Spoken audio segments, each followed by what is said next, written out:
Chapter 1351-1375. Supremacy Games. Chapter 1351 The Dangers of Illusion Domain. Seeing how stoked Lord Loki was about playing poker with his peers, Felix didn't bother him with his newly unlocked ultimate ability, Illusion Domain. He exited the consciousness space and went to the training hall in his spaceship, which was as massive as 20 European football stadiums combined. He used it before as a camping area for the refugees after the rooms were filled to the brim, but after the demons' defeat and the battles becoming fewer and fewer, he sent those refugees back to their homes. Let's see, the illusion domain is capable of bringing into light whatever I desire with more than 99.999999% realism. Felix rubbed his chin thoughtfully. He wasn't really thoughtful about the realism part as he already knew that the UVR couldn't possibly possess 100% realism since it would make it no different than reality. Though, everyone else thought the opposite since Queen AI herself kept saying it possessed 100% realism for anyone binding their consciousness with her. Since no one really cared about this, they went along with it and the UVR was known to have 100% realism. With the addition of information about the UVR's reality, Felix understood that the remaining 0.000001% was what separated illusion from reality. Will my illusion immunity interfere if I tried to use the domain to cheat my way through my training? Felix questioned himself. Well, your illusion immunity allows you to differentiate between illusion and reality instead of cancelling any illusion before you, so it might work. Asna shared her opinion. Let's hope so. Just as Felix wanted to cast an illusion domain with a time difference of 100 to 1 like in the Elementals galaxy, he was stopped by Lord Loki. Don't bother wasting your time, it won't work. He expressed while most of his focus was on the poker table in front of him. Why so? Felix knitted his eyebrows. Illusion domain is as close to reality as it is, but anyone capable of seeing through its illusion won't be affected by anything happening. Aha. I got a full house. Lord Loki cut his explanation midpoint as he exposed his cards and showed the tenants 2 queens. That's a good hand, but don't get too excited. Thor smirked as he exposed his cards, causing Lord Loki's smile to evaporate from his face. Royal flush, how? Lord Loki's eyelids twitched as he watched all of his chips getting taken by Thor after losing an all-in bet. First rule here, is never go all-in right from the start as there is always another one with better cards than you. Thor chuckled, enjoying the spoils of the war. While Thor didn't explicitly say it, he made it clear that cheating was allowed as long as you could get away with it in front of their piercing eyes. Now, get lost and help him with your ability. With no chips at hand and the table was still filled with players, Lord Loki was kicked out of the table. Cheating pricks, this isn't over. Lord Loki cursed under his breath, but the thoughts in his mind were completely different. It won't be fun to destroy them from the start. For now, he placed his focus on Felix and continued on from where he left off. As I was saying, seeing through the illusion makes it obsolete, whether it was a normal ability or even an elemental domain. Lord Loki clarified, fortunately in our case, there are only 3 people in the whole universe capable of seeing through my domain, without mentioning the Unigens. Me, you, and my master. Felix stated. Lord Loki nodded. While you can see and interact with the illusion domain just like with the UVR, your body can't be affected by something as significant as changing time difference or such. I see. Felix understood that illusion immunity was his greatest asset against illusion but at the same time his limitation. While even primogenitors could sleep for tens of billions of years until their mental health was mostly healed from exhaustion in the illusion world, the same couldn't apply to him. F0LLOWW new hapters at nov/e/l/bin/.com. Felix had honestly expected something like this to happen, but he really didn't want to accept it. Alas, now that it was confirmed, he could only roll with it. How about creating an illusionary wisdom eye and bestowing it upon someone else in the illusion domain? Felix wanted a confirmation of his previous idea. It was doable if you managed to create an exact copy of the mutation, which means you need everything related to the eyes. You mean like DNA, structure, and such? Yes. Lord Loki warned as he knew what he planned on doing. Illusion domain is a double-edged sword when used on those without immunity. If you just used your imagination to create something and used it on someone else, his mind will perceive it as reality and will interact with it as such. This means you have to create the right conditions for everything to flow as smoothly as in the real world. Otherwise, you will be doing nothing but harming your people. That sounds complex.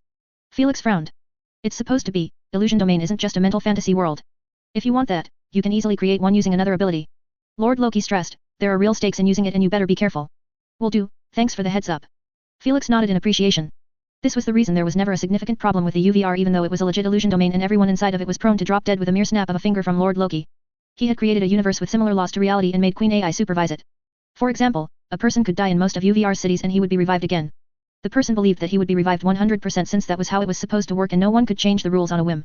But in reality, if he died in the illusion domain and his mind believed itself to have died for real, then that would be his fate even if Queen AI hadn't touched his consciousness. After all, everyone assumed that they were inside a harmless virtual world and unless Queen AI killed them, nothing bad could happen to them. Looks like I have to spend my time studying my wisdom eyes in all departments to make the perfect copy. Felix wanted before to just bring Selfie inside the domain and fool her into believing that she possessed the wisdom eyes, but now, he postponed calling her until he ironed down the details. Elder, I still have one more question. Felix said with a serious tone. What? Felix took a second before voicing it. Now that I possess the illusion domain, is it possible for me to bend the UVR to my desire? This question was in Felix's mind ever since he integrated with Lord Loki's bloodline. It was a serious matter since it implied that he would possess similar control and authority as Lord Loki in the UVR. You can, but I advise you to use your own illusion domain in your matters. Lord Loki smiled. I might have given you permission to use my bloodline and possess my elemental domain, but I never permitted you to mess with my world. I understand and I respect that. Felix promised with a solemn tone. I won't do anything to the UVR. Felix had no idea why Lord Loki was uptight about this, but he planned on respecting his boundaries. While Lord Loki seemed like a pushover compared to other stern elemental lords, Felix wasn't foolish to push his buttons and make him switch his character. I hope he won't be an obstacle in my plan after getting my domain. It will really upset me to get rid of him after all the entertaining content I have gotten from him. While Lord Loki still had the same easygoing smile, his thoughts, on the other hand, were nothing but that. Chapter 1352 The Miraculous Benefits of Illusion Domain. Oblivious to this, Felix stood at the heart of the empty training hall with eyes closed shut as though he was lost in a world entirely his own. His hands moved in intricate, deliberate gestures, in sync with the rhythm of the wind. Suddenly, the ground began to shimmer like a pool of water touched by a gentle breeze. A tremor swept across the barren earth as an unseen force began to reshape it. Felix opened his eyes, and they shone with an otherworldly luminescence, his pupils reflecting a realm of endless possibilities. His hands swept out, as though pushing against the very fabric of reality, and ripples of iridescent light spread out from him, rapidly enveloping the empty landscape. This was his domain, the illusion domain, where the fabric of reality bent to his will and the laws of the physical world were but mere suggestions. The desolation gave way to verdant greens as lush forests erupted from the barren ground, trees reaching for the azure sky with leafy arms. Flowers bloomed, splattering the earth with their vibrant colors, and a river formed, snaking through the emerald wilderness. Its water was crystal clear, sparkling under the sun, and babbling with a music so soft and sweet it could soothe the weariest of souls. Then came the creatures, manifestations of Felix's will yet imbued with a life of their own. Majestic deer roamed the forests, birds sang harmonious melodies from the treetops, and fish danced in the river's gentle currents. This was not merely a paradise, it was a living, breathing ecosystem, every creature and plant contributing to the harmonious balance. Felix then raised his hands high, and small orbs of light broke off, sprinkling down like golden raindrops. Where they touched, the essence of life began to spread. Fruit trees bore fruit, bushes sprouted berries, and the scent of fertile earth filled the air. Felix, at the center of this paradise, watched everything unfold with a satisfied smile. He had created a haven, a paradise in the training hall, crafted not from bricks and mortar, but from his will, his element, and the deepest corners of his imagination. If the refugees still remained here, they would have been left absolutely awed. Asna mused, her eyes reflecting the paradise before her. As expected of an elemental domain, this feels like the work of a god. Candace commentated with a tone filled with reverence as she walked in the flower fields. She plucked the ones she liked and brought them near her nose, enjoying their breathtaking fragrance. Even a void succubus, known for having the best mental defense in the void nation, couldn't separate the illusion from the real. This made her interact with the environment like it was the real deal, which meant she could bathe in rivers, climb mountains, and even farm vegetables and cook them on a bonfire to eat them. This might be born from an illusion, but its effect were as real as they could be. Even Nemo was seen rolling around in the grass and climbing trees to hunt down birds in excitement. Unigens were completely immune to illusions just like Asna, but Nemo wasn't able to see through it since he wasn't the awakened version. Is it possible to be affected by something we eat or drink? Felix wondered to himself as he picked an apple and took a massive bite of it. As he was chewing it, he could feel the juices and sweetness filling up his mouth, identical to the feeling he envisioned would happen if he ate a perfectly ripe apple. Are you talking about whether it settles your hunger and provides nutrition to your body in real life? Asna questioned. Something like that. Felix nodded. Lord Loki took it upon himself to settle his question. Just like I explained with Wisdom Eyes, if it's related to you, the significant effects can't be accepted as reality. The aftermath of eating something is in this bracket. You can eat as much as you want and please your palates, but your body won't benefit from it in any shape or form. But, it's different for others. Felix raised an eyebrow in surprise. Does that mean I can create an illusionary natural treasure and feed it on another person and the supposed effects will be triggered in the real world? I will answer with this. Lord Loki smiled. If the conditions are perfectly aligned with reality, then it becomes a reality. This. Even other tenants were taken aback by this explanation as the implications were just too shocking. They already knew about the potency of the illusion domain, but none of them expected that it could reach this far. For example, the wisdom eyes were supposed to alter only the eyes and the analytic power of the brain, which were two abstract effects. But, to create an illusionary natural treasure, eat it, and actually obtain the same benefits from it as the real deal? That was nothing short but a miracle, and one could say, alternating the laws of reality. Doesn't this mean that the illusion domain is no different than the creation domain as long as the ones in it were affected by the illusions 100%? Candace sucked a deep cold breath in shock. Elemental domains aren't considered the greatest abilities a primogenitor could create for no reason. Lord Loki stated causally, we are touching upon laws, and as you all know, laws are the construct of this universe. Touching upon them implies touching upon reality. In other words, illusion laws were on the opposite side of the coin with reality laws. If one could touch upon the illusion laws, it was the same as touching upon the reality laws. This signified possessing the ability to manifest exact replicas of real objects, and they would have the same qualities as long as the creator managed to create the conditions as well. For example, if I chose the rare fruit, nectar of life, which is renowned for its rejuvenating properties, capable of extending one's lifespan when consumed. Felix disclosed with an attentive expression, I would need to have a detailed understanding of its taste, texture, smell, and even the energy it emits to recreate it through the illusion domain. More than that, you have to study, direct experience, or even do a psychic linkage with the person who consumed the fruit to understand how the fruit affects the body. Lord Loki stated, once you have this deep understanding, you can use the illusion domain to create the nectar of life's replica. In another sense, the real challenge lies in making the effects of the illusionary fruit interact with reality. The illusion isn't just an image or a sensation, it tricks reality itself. The process essentially convinces the consumer's body and spirit they have ingested the real nectar of life, triggering the same rejuvenating response. Thor interjected. Exactly. Lord Loki nodded. This is truly fascinating. Felix expressed with an amazed tone as he created the same nectar of life in his palm and scanned it all around. Right now, he had created just the exterior, and if someone ate it, it would do nothing but affect his senses. However, he understood that if he invested some of his time into studying it wholly, he could totally create a farm of said fruit and feed it to whoever he wanted. In other words, he could literally single-handedly increase the longevity of billions of people by thousands of years if he wanted. Longevity isn't out of interest for me at the moment, but if I managed to recreate similar eggs of dawn behemoths or such natural treasures capable of enhancing strength, mental defenses, etc., I can easily help my friends get much stronger. Felix understood that Noah, Olivia, and even Selfie were limited in how much they could enhance their strength through conventional ways. However, there were extremely natural treasures capable of boosting one's strength without caring about said limitations. Unfortunately, either most of them went extinct or were impossible to rely on for reliability. For example, even if one found those natural treasures, it might help them get stronger by 10,000 BF or more. But, it would be a one-time miracle, which was nothing on a bigger scale. But, with the illusion domain involved, such miracles could be turned into normal occurrences. I don't know if it will be enough to help them reach a deity level if not ever, but it's better than nothing. Although this gift wouldn't help out Felix, he wasn't selfish to keep it to himself when he could totally help his friends improve themselves. You are thinking too small. Asna shared with an eager tone, you can create rare ingredients and materials for the rarest and hardest potions to make, imagine the possibilities. La test noveles on, n, fell by /co. Before Felix could react, Lady Sphinx interjected calmly, both of you are thinking too small. With illusion domain, you finally achieve one of your main goals. Felix's ears perked up in intrigue. You can create an entire new cultivation system for your race and get them to climb the social ladder in the universe at last. Lady Sphinx dropped a bombshell, leaving Felix and most of the tenants stunned. Chapter 1353 Conditioning a Natural Evolution. That's possible. Thor inquired with a puzzled expression, having a tough time imagining something as massive as a cultivation system could be created through an illusion domain. 1. When this subject was brought up, no one seemed attentive any longer about their poker game and gave their attention to Lady Sphinx. In turn, she manifested a board and a long stick, then she began explaining her theory. 1. It might sound bizarre, but it is more than doable. I have always told Felix that the human's DNA has the key to their evolution, helping them reach higher heights than their unreliable bloodline cultivation system. However, when it comes to creating a new cultivation system on a massive scale, it takes a significant amount of time and effort. Lady Sphinx shared, in this case, it will take at least a couple million years if not more with the right conditioning for the humans to evolve naturally into the desired target.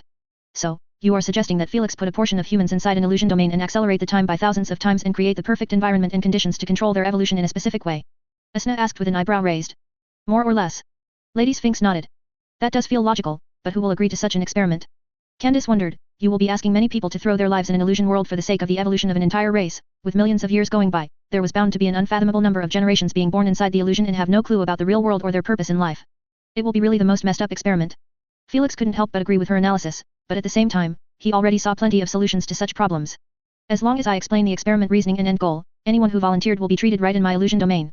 If no one volunteered, I can always use the life sentence prisons and reform them through mind manipulation. Felix said. 1. That seems feasible. Asna supported. She knew that there were plenty of life sentence prisoners across the galaxy and none of them would be able to reject the proposal. Even if Felix hadn't reformed their minds, they would agree to it, since everything was better than staying in a cell for eternity. Which path do you suggest will help humans evolve into the best version of themselves? Felix inquired. I suggest we leave that to nature to decide. Lady Sphinx clarified her idea, all you have to do is introduce multiple evolution paths, relating to other species, such as Pandians, werewolves, shadowborns, vampires, devourers, and even some unknown races. Because humans' DNA is versatile and adaptable with anything attached to it, with the right conditioning and breed crossing between those humans, the new generations would possess either an entirely new cultivation system or two cultivations mixed together. Whatever it was, it's better than the bloodline cultivation system. I understand. Felix nodded. The bloodline cultivation system was amazing on an individual level if one had access to primogenitors' bloodlines, but when it came to a wide-scale level, it was as trash as any other man-made cultivation system without the involvement of nature. Since Felix couldn't really introduce a new cultivation system into the existing humans since their fate was decided from their birth, he could only change the future of the human race with this method. When he was satisfied with the latest batch of humans and their new cultivation system, he could release them to the real universe on a mission to spread their genes as much as possible. Eventually, all new generations would possess this new cultivation system and from there on, humans would be considered as a higher-ranked race in the social ladder in a natural manner. This sounds like it needs plenty of work and time on my part. Felix said, it's best to focus on this project when I am done with those three bastards first. You are thinking too much. Lady Sphinx shook her head. You can use a clone to supervise the project while you are handling your other businesses without conflict. Won't I find problems with energy consumption? Felix frowned. This is an elemental domain and I don't have an illusion conversion technique to help me out. Illusion domain is the least energy consuming domain out of all. You think I am maintaining such an ever-expanding UVR across an entire universe for millions of years now? Known 5. Lord Loki cleared his doubts. Even if you created an illusion domain spreading across thousands of kilometers, it will barely exhaust 1% of your energy after an entire month. How do you think I am maintaining such an ever-expanding UVR across an entire universe for millions of years now? That's good to hear. Felix was pleasantly surprised by the low energy intake, but he found it quite reasonable. The void domain consumed a sh** load of energy since it erased everything touched by it. To have such an unfathomable power, it needed enough fuel. The same applied to the life domain that was capable of bringing back wandering spirits into their bodies, something that no one was capable of doing in this universe besides the spirit's guardian and the time primogenitor. As for the creation domain, everything created was as real as it could be for everyone involved, even the creator. This kind of creation required much more energy than a domain using illusion. With time acceleration, I can make a decade into 10 million years inside of it. Felix mentioned with a faint smile, this will end the experiment faster before I know it. I will leave a clone of mine to supervise it too. With your gene manipulation level, I have a feeling you will end up turning everyone into retarded animals by the end of the experiment. Lady Sphinx said calmly. Felix wanted to retort but found no words. He always wanted to learn more about gene manipulation from Lady Sphinx and she promised to teach him after he reached a worthy height in potion concoction. But with everything going on, he rarely found time for his own potion concoction, don't even mention adding a new field of study. In the end, he could only thank her for the help as he knew that it would be much easier with his master's involvement. Lady Sphinx owed the humans nothing to help them with this, so she was doing this purely out of curiosity and possibly to take advantage of the illusion domain to run one of her own experiments. Felix had no issues with this at all. Candace, contact Malak and tell her to start choosing the subjects. Felix requested. On it.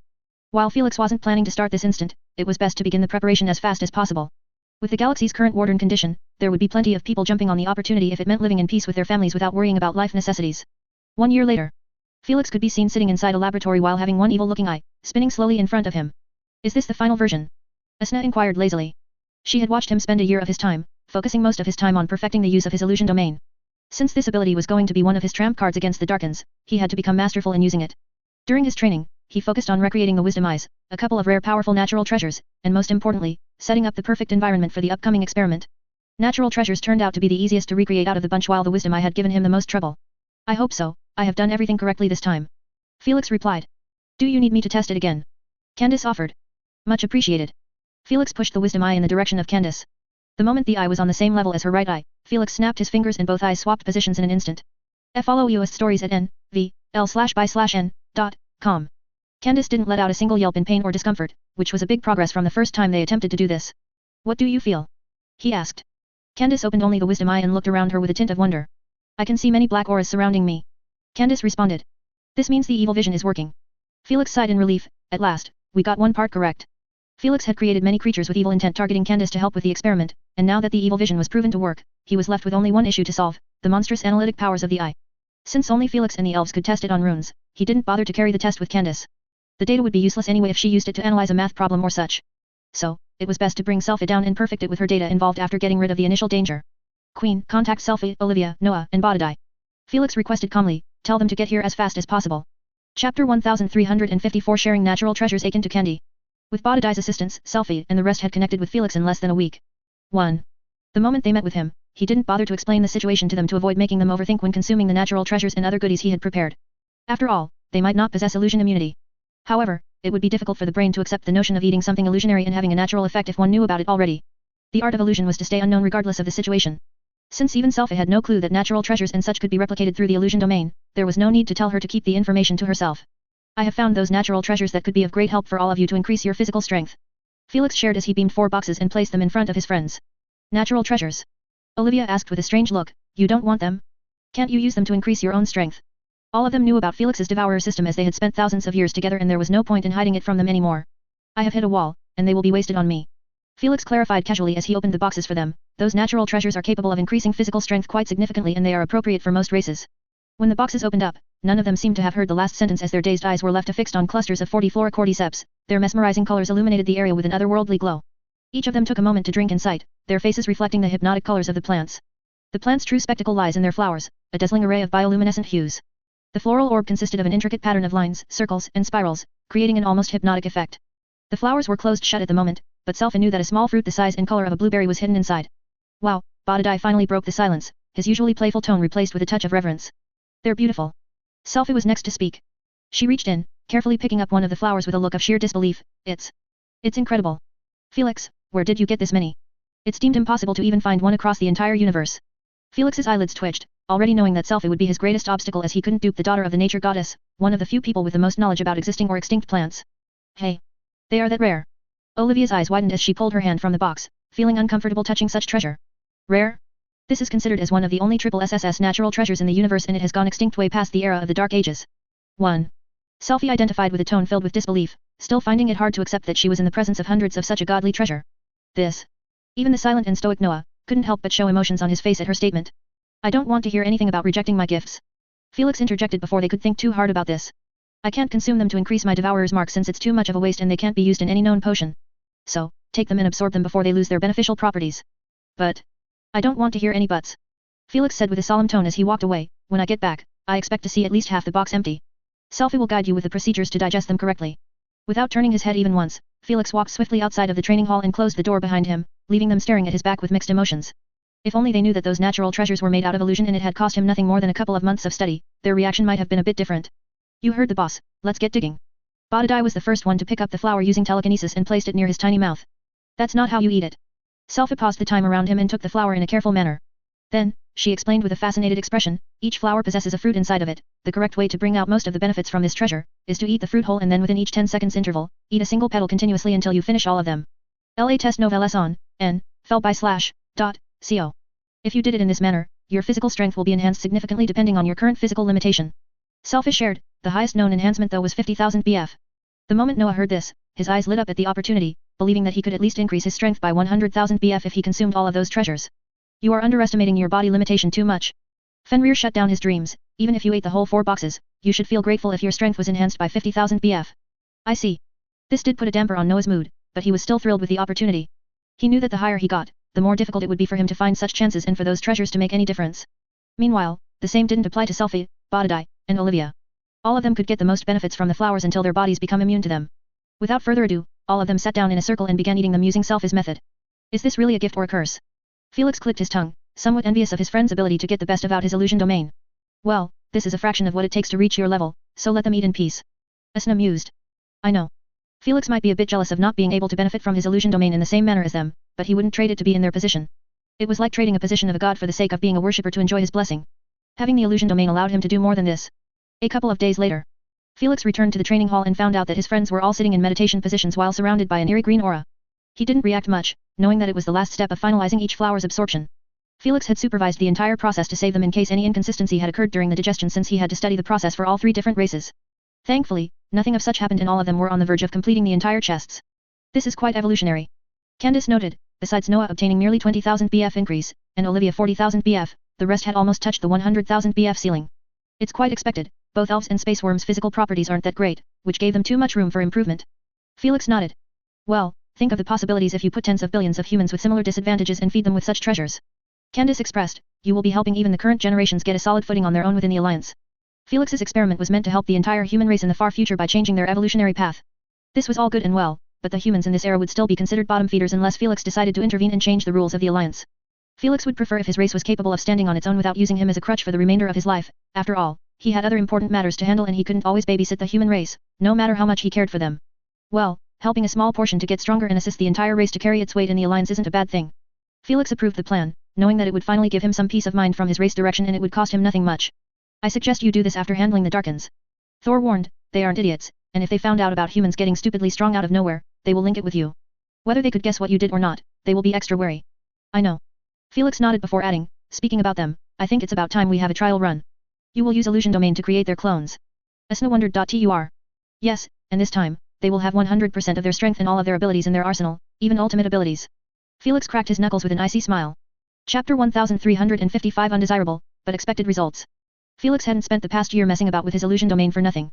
He was preparing for this moment, where he would be able to create high-quality illusionary copies of his adversities.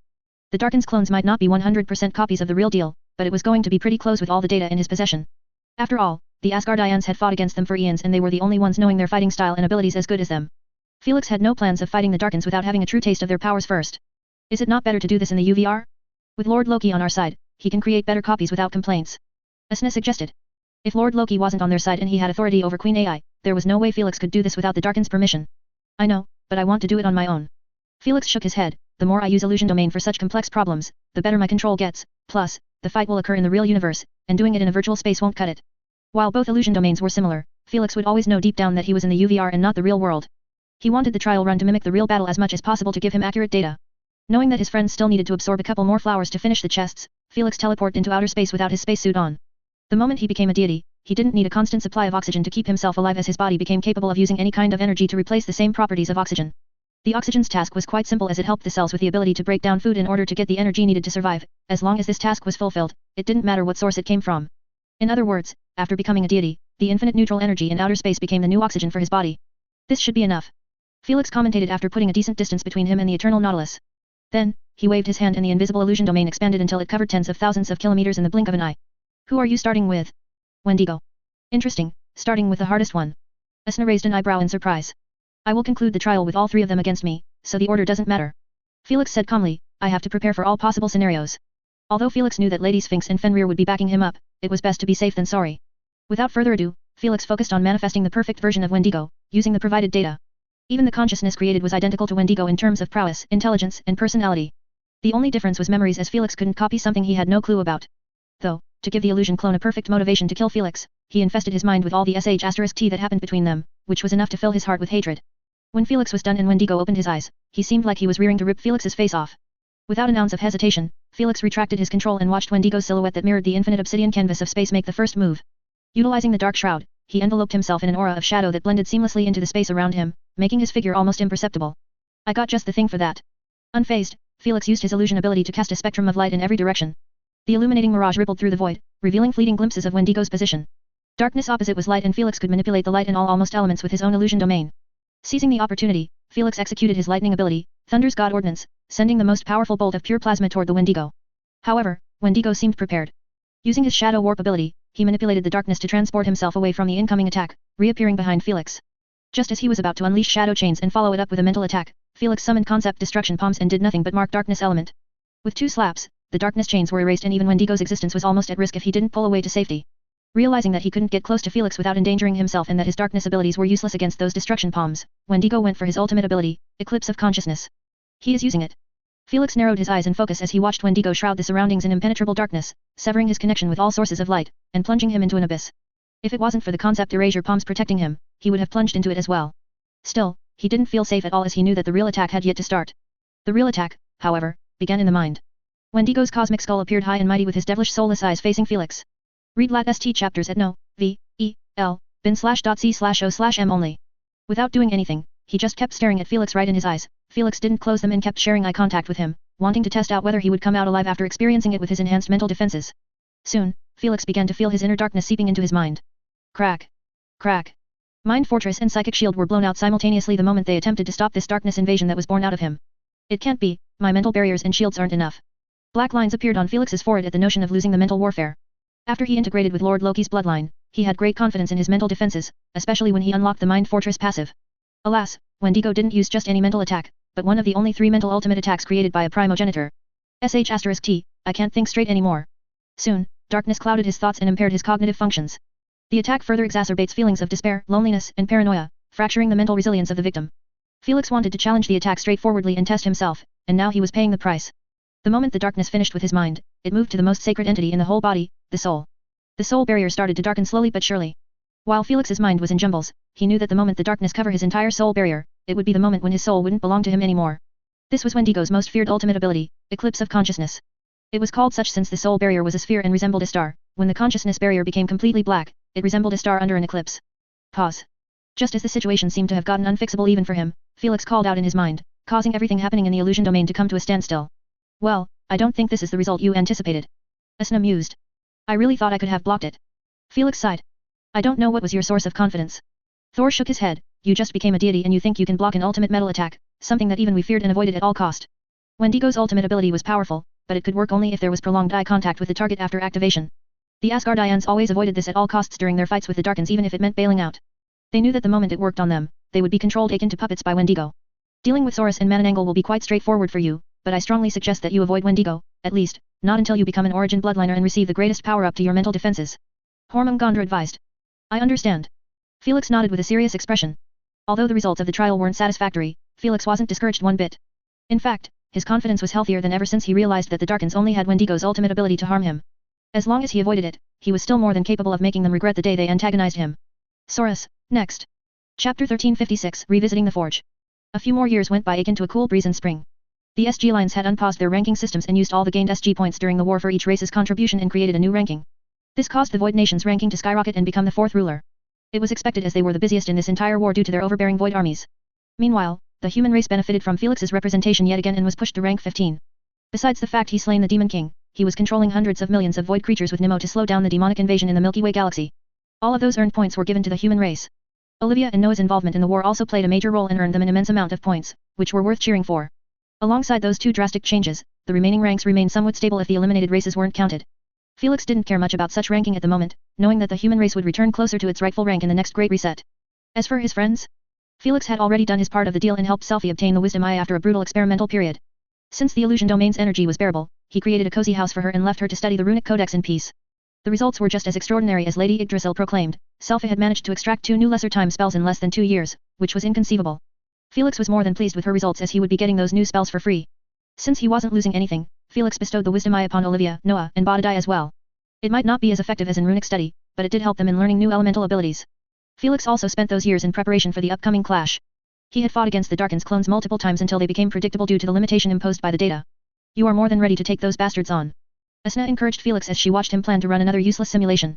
I know that, but I want them dead. Felix narrowed his eyes coldly. I have to do everything in my power to make sure that happens in our fight. Not a single primogenitor was killed at the hands of another ever since their birth, and Felix understood that if he wanted to make history, he better come strapping in with everything he got. Still, you are right. Felix cancelled the simulation. No matter how many times I kill their clones, it wouldn't help me much with the real thing. Felix had already killed the Darkins clones in many unique ways in his training. While this helped him gain confidence in his ability to slay the real deal, he knew that if he based his training on the Darkins, he would be blindsided. It's time for the final touches. Felix reached out to his bracelet and dialed a number on it. After a few rings, the call was picked up in the deafening cacophony of a busy forge echoed in the background. The roar of the fires, as they licked and knotted the raw materials, the rhythmic pounding and grinding of machines shaping the divine metals, and the sibilant whispers of steam. Elder Cyclope, he called, his voice slightly raised, straining to be heard over the mechanical beasts roaring and hammering out a rhythm of progress. What do you want, boy? Can't you hear I am busy? Elder Cyclope replied with an impatient tone. I am calling to ask if the work on the divine weapon is close to completion. Felix informed him with a solemn tone, the eventful day is soon approaching and I would like to have my weapon with me. Ha ha ha. I always knew you were destined for great things, but I would have never imagined that you will start hunting for the Darkins before a century passed. Elder Cyclope laughed, his booming voice engulfed the forge's noise. When Elder Cyclope began working on Felix's divine weapon, he could be barely mentioned in the same breath as the top 10 strongest fighters in the Alliance. Yet, in less than 80 years in the real world, he was already rearing to begin his vengeance on actual primogenitors. Even Elder Cyclope couldn't help but be left astonished by his groundbreaking speed. I have received great help in the Elementals galaxy. Felix confessed, unwilling to accept such credit as it made him seem like he was blessed by gods instead of spending thousands of years, bleeding, sweating, and dying to reach his current level. You think that's not as impressive? Elder Cyclope chuckled. It took primogenitors hundreds of millions of years to reach their peak before their advancements either halted or slowed down to a snail's speed. You have reached their level in less than 10,000 years and I doubt this is even your limit. To know that one of my few masterpieces is going to be wielded by you sets my heart at peace. I'm undeserving of such high honor. Felix replied with a respectful tone. Enough of this, if you want to come to check your weapon, accept the link. Straightforward as an arrow, Elder Cyclope sent Felix the link and hung up the call the moment he felt that the conversation was going to waste his time. Without delay, Felix logged into the UVR and pressed the link, causing him to appear in Elder Cyclope's real forge as a holographic figure. As Felix opened his eyes, the sight that met him was nothing short of awe-inspiring. Suspended in midair by a pair of formidable, mechanical arms, a magnificent axe seemed to defy the laws of gravity and time. The divine axe held aloft like a deity on a celestial altar, shimmered with a captivating, otherworldly glow. The ancestral dragon's golden scales wrapped around the handle shone with a brilliance that seemed to pulse in sync with Felix's heartbeat. Meanwhile, the root of Lady Yggdrasil, which connected the handle and the head, emanated an aura that was both soothing and intimidating, a testament to the divine wisdom that it bore. The head of the weapon, sculpted from the rarest nether steel, glimmered ominously under the flickering lights of the forge. The axe blade on one side radiated a dark, chilling promise of destruction, while the hammer on the other projected an unyielding resolve. The potent juxtaposition of these two forces, creation and annihilation, was a breathtaking spectacle to behold. Felix stared at the divine weapon, the weight of what he had accomplished pressing down on him. The dangerous adventures he had to go through to collect the materials for this divine weapon seemed to play akin to a lost movie in his mind. Yet, not an ounce of regret was displayed in his eyes that reflected the brilliance of his end reward. All he could utter in the end was, it was worth it. I see you have been mesmerized by this masterpiece. Elder Cyclope stood next to Felix and said with a faint smile, it's been waiting for you to name it for a long time now, how about you give it a go? Really? Is it already finished? Felix broke out of his daze. Not yet, it still needs a few final touches to bring everything together, but feel free to name it. Elder Cyclopes offered, there aren't going to be any more drastic changes. I see, well, I don't think I can name it now. Felix responded, my brain is coming out blank and I think I have to try it on first. That's not an issue. Elder Cyclope offered, if you want to test it out, you can come right now. For real? Won't it ruin the forging process? Felix's eyes widened in shock and a bit of excitement. The forging process is already over and as well as most of the divine inscriptions. Elder Cyclope smiled, I always leave a decade or so for testing as I can't give out my work without making sure everything is perfect. You can take care of this if you w. I am on my way. Before Elder Cyclopes could finish his sentence, Felix already took off. Elder Cyclope chuckled and lifted his head to stare at his masterpiece. As he kept staring at it, his laugh died down until only a solemn expression remained. Let's hope he will be able to handle you. Chapter 1357 Only for the worthy. To get there even faster, Felix used both Boredom and Candace's help. 1. This decreased the journey's period to less than a few hours even when they were billions of light years away from each other. Whoosh. After being given permission, Candace opened a void rift inside the forge and Felix exited it with a suppressed eager expression. He tried his best to play it cool and stay composed, but it wasn't that easy. Who could blame him? He would finally own a divine weapon, and not just any one, but a masterpiece born out of the ashes of Maljan and made with the best materials known in the universe. 1. Whoa, is this really a weapon? Alhadi expressed with a dazed expression as he stared at the divine axe with his head lifted. It's not any weapon, it's the greatest weapon I have ever forged. Elder Cyclope appeared out of nowhere with a nude hairy upper chest, covered in sweat. Even better than Mjolnir. Thor manifested as a hologram with a defensive expression, seemingly offended that his precious weapon had lost the crown of the best forged divine equipment. All primogenitors possessed hundreds if not thousands of divine equipment, but only a couple had masterpieces like Mjolnir. Don't get upset with me here, I can tell you right now and here that this axe should possess a different grade entirely. Elder Cyclope noted with a tint of pride in his tone, because of your kid's unique prowess and seemingly limitless potential, I had taken the liberty to go all out like never before. If you really feel this way, then I have to say, I am anticipating the axe's prowess. Thor dropped his dissatisfaction, knowing that Elder Cyclope wasn't boastful. If he proclaimed that the divine axe was this amazing, then it was bound to turn heads. Well, there is quite an issue. Elder Cyclope rubbed his bald scalp with a sheepish look. What issue? Felix's excitement and eagerness dried up immediately at the sound of this ominous statement. Because I went all out and didn't restrict the divine axe's prowess, not anyone can wield it to its fullest potential. Even worse, if you are deemed unworthy, your life force will be used to power up each skill use that belongs to it. Everyone was left staring at Elder Cyclope speechlessly, having no clue what to say back. It was understandable to feel this way as Thor didn't sacrifice his criteria to be deemed worthy. Partner just for the weapon to remain unusable, no need to mention Felix who went through hell to get his hands on those 3 materials. Felix took a deep breath and asked. Elder, may I know what are the criteria to be deemed worthy? That's the thing, I have no clue. Elder Cyclope shrugged his shoulders. Felix's eyelids twitched, but he kept his emotions under control, not daring to lash out. Fortunately, Thor wasn't as patient as him. Old geezer. What the hell is this? Thor cursed, what's the point of this weapon being powerful if there is no one to wield it? This was the rational reaction for anyone with a bit of intelligence. Felix would have felt better to know at least the criteria of judgment, so he could work towards winning the divine axe's approval. But, when there were no criteria, this meant that he had to leave it to fate. There was nothing worse than not being in complete control of his own weapon, especially, when he had to sacrifice his life force each time he used it. Take it or leave it, you know I have no refund policy. Elder Cyclope waved his hand casually, taking no responsibility for this problem. Read lat.st chapters at bin/o/m only. You better throw in some divine equipment from your vault as compensation. Knowing that there was nothing going to change this situation, Thor could only take advantage of it and earn Felix some more divine pieces of equipment. Keep dreaming. Alas, Elder Cyclope might be kind, but he wasn't easy to swindle. Tisk, cheapskate. Thor clicked his tongue. Master, what's done is done. Felix narrowed his eyes at the magnificent gigantic divine axe and uttered, the only path forward is to make it recognize me as its master. The divine axe's smooth silver metal head gleamed the moment Felix finished speaking, seemingly taunting him to give it his best. Is it just me or does it feel like it has a consciousness? Candace tilted her head in confusion. It shouldn't, at least, not this soon. Thor shook his head. This is called divine instinct and most divine equipments have them. It helps with communication with the equipment to activate its inscribed skills. It looks like this divine axe's instinct is a tad more demanding than the others. Does divine equipment awake their consciousness because of this instinct? Felix inquired. It plays a tiny role in it, but in reality, consciousness awakening can happen only after long exposures with elemental energy and usage. Thor clarified, my Mjolnir was merely 100 million years away from having its own consciousness. This was possible only because I was using it in every fight. For now, you shouldn't bother yourself with this. Thor said, if you don't find a way to make this weapon yours, you can forget about any of this. I will make it happen. Felix nodded with a serious expression. Without delay, Felix increased his size until he was 3 times the divine axe's height. Then, he reached out with his right hand and caught it from the middle of the twisted shimmering milky white root. The moment Felix made contact with the divine axe, it pulsed with a dormant, yet palpable energy, making him feel like he was holding into a slumbering nightmare, one that could awaken and unleash chaos at any moment. Whoosh! The divine inscriptions edged onto the axe, suddenly glimmered as they came into contact with his flesh, causing the entire divine axe to start lighting up akin to a Christmas tree. Ugh! A beautiful, hypnotic sight, if it wasn't for the fact Felix's life force was being sucked out of him against his will. Felix could feel it vividly, a subtle leeching at first, like a thirst on a hot day. The axe was drinking deeply from his life force, each breath drawn from him lighting up another divine inscription on the weapon. The axe head shimmered like a starlit night sky, a spectacle that was both ethereal and terrifying. Leave it be, Felix. Asna called out with a hint of worry at how fast Felix's life force was being devoured. In just a few seconds, he had lost decades of his longevity and it didn't seem to be slowing anytime soon. I am trying, but the F***er won't let go. Felix cursed as he kept attempting to pull his hand from the divine axe. Alas, it felt as if it was melded into the weapon's haft, unyielding and inseparable. The draining persisted, his life force being siphoned away with a cruel inevitability that stirred a wave of rising anger within him. Felix's eyes blazed with defiance, knowing that he could never tame this monster if he cut off his hand or did anything else to escape from its leashing. Enough. With a thundering furious shout, ripping from his throat, Felix drew back his free hand, fist clenched tight as granite, and swung at the axe's gleaming silver head. Boom! His fist collided with the divine metal with a deafening clang that echoed through the celestial forge. The impact sent a shockwave pulsing out from the point of contact, a raw burst of energy that rippled across the room, shaking the very foundation of the celestial forge. As hard as a mountain, Elder Cyclope stood through the shockwave while Candace and Alhadi swiftly escaped into different dimensions, knowing that their bodies would get blown out into shreds if they got touched by it. After the shockwave passed by, the divine inscriptions flared brightly before settling back down, their lights dimming. The gluing force on his hand went away and his life force was finally spared. Still, Felix didn't quickly retract his hand to safety. Instead, he doubled down his clutch and brought the divine axe near his icy cold expression. I don't mind playing rough as well, so I dare you to keep pulling this sh*t in my presence. He uttered. The divine axe didn't respond, making it seem like it had gotten tamed, but Felix could feel that the divine axe was as defiant as him and he had merely proved himself to hold it. Holding it was one thing and wielding it was another. This is really going to be a handful for you. Asna chuckled. Chapter 1358 Testing the Divine Axe.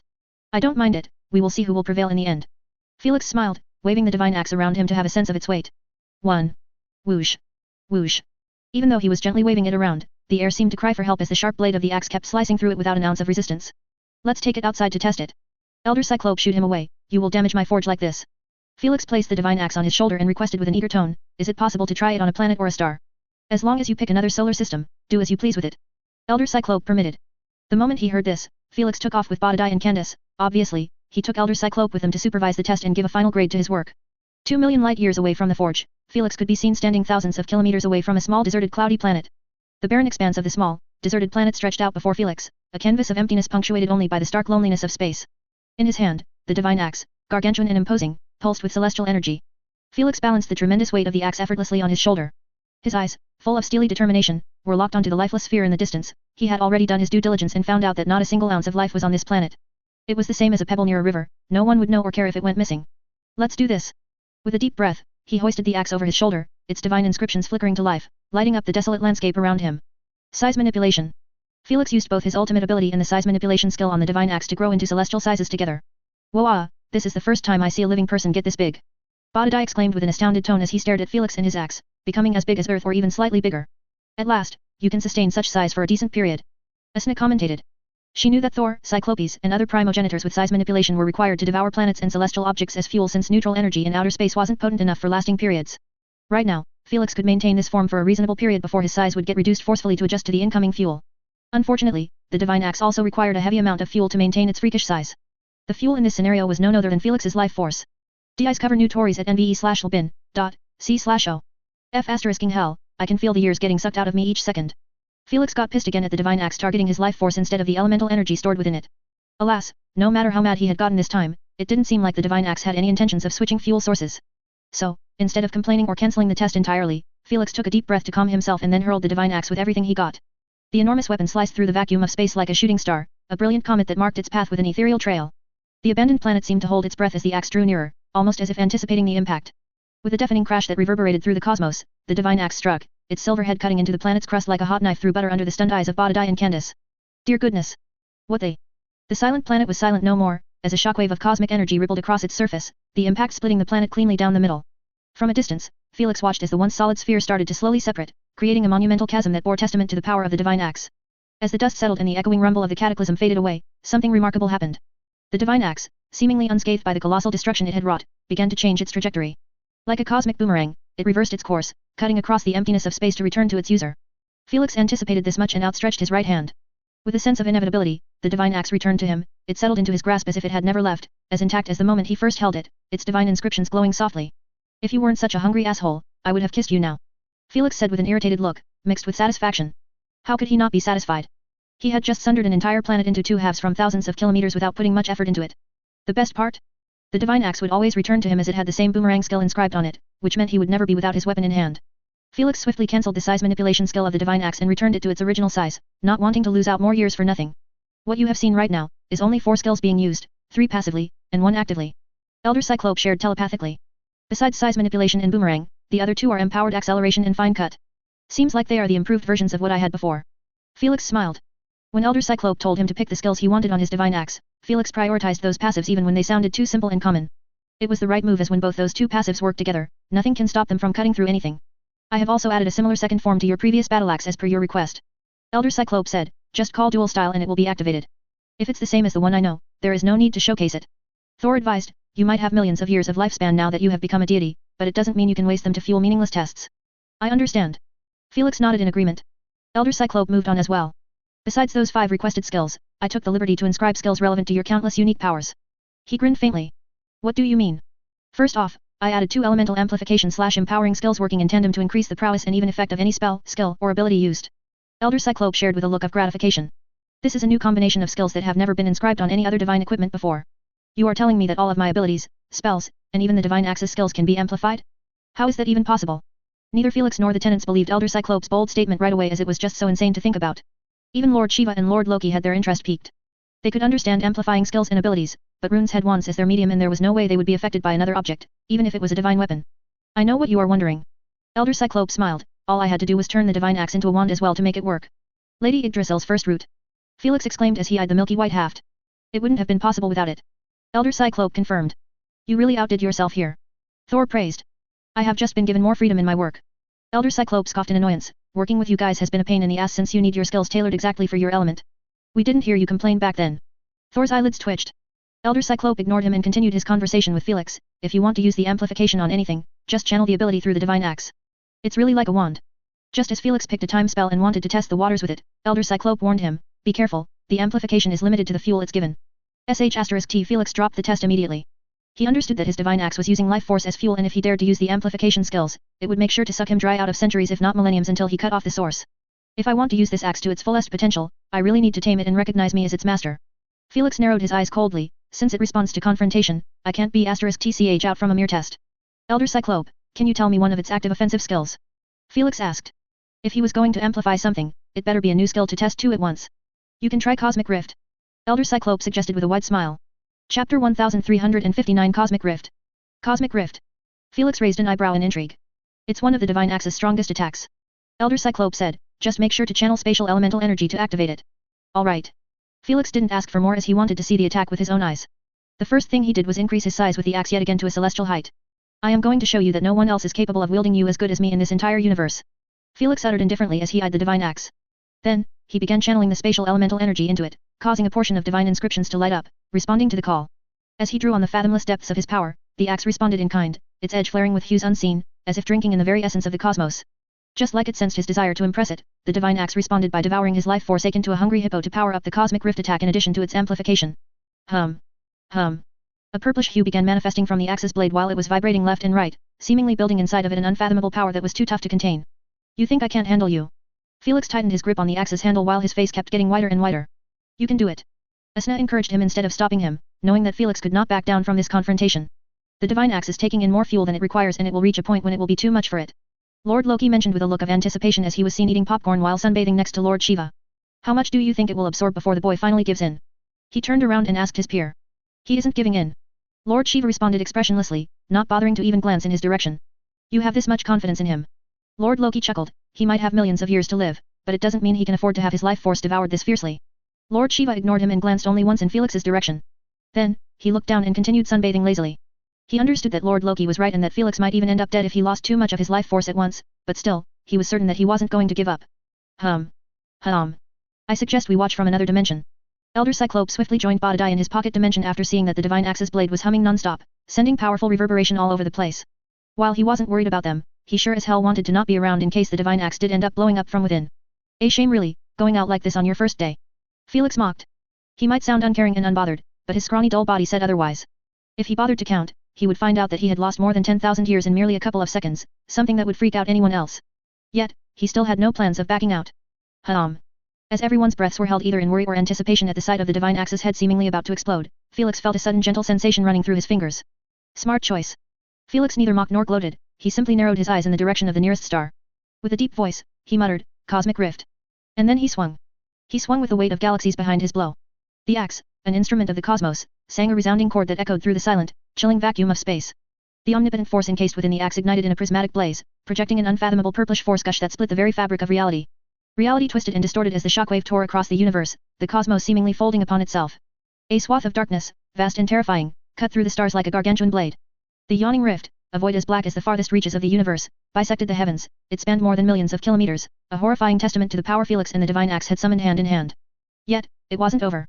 The nearest star, a colossal sphere of fiery plasma, was caught in the torrent of this cosmic calamity. The star quivered under the force of the axe's power, its photons trembling as the incision approached. Then, with a deafening silence that resonated through the cosmos, the star was cleaved in twain under the stunned eyes of Asna and the tenants. Even Lord Shiva and Lord Loki had their pupils enlarged at this harrowing but breathtaking sight. Oh, dear. This is... In that monumental moment, the star began to collapse upon itself. Its half spiraled into the dark abyss of the rift, a final dance before their end.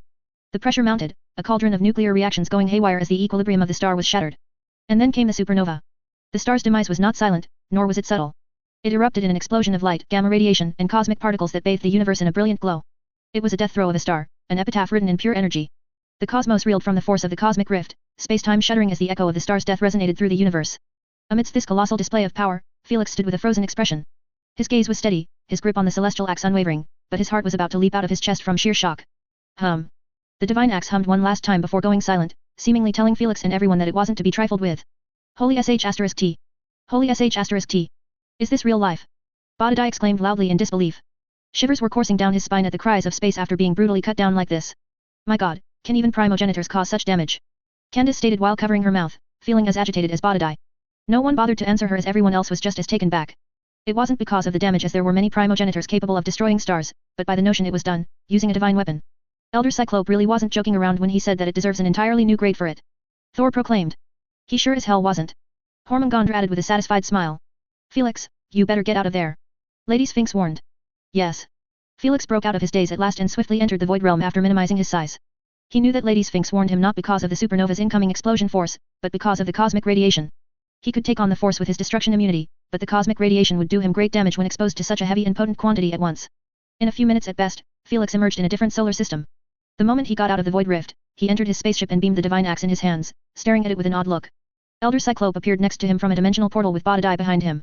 You better not think this is the normal cosmic rift attack. The only reason the attack reached such destructiveness was due to the amplification/empowering skills being fueled by a massive quantity of life force. He said. In reality, the normal cosmic rift attack can slice space apart for 100,000 kilometers or less using all of its stored elemental energy.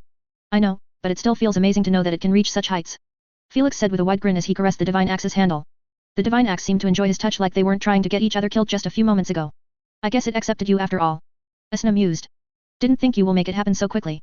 For such a prideful divine weapon, it either respects and accepts you from the start or it will always look down on you. Thor smiled. Felix had earned its respect by not caving in even in the face of death. Losing life force was manageable for anyone with longevity, but to lose it so fast it could cause one's death, was a different challenge on its own. Even when Felix looked like a corpse and seemed to be moments away from a meeting with the Grim Reaper, he fought on. The divine axe recognized his indomitable will more than anything. I think you have earned the right to name it now.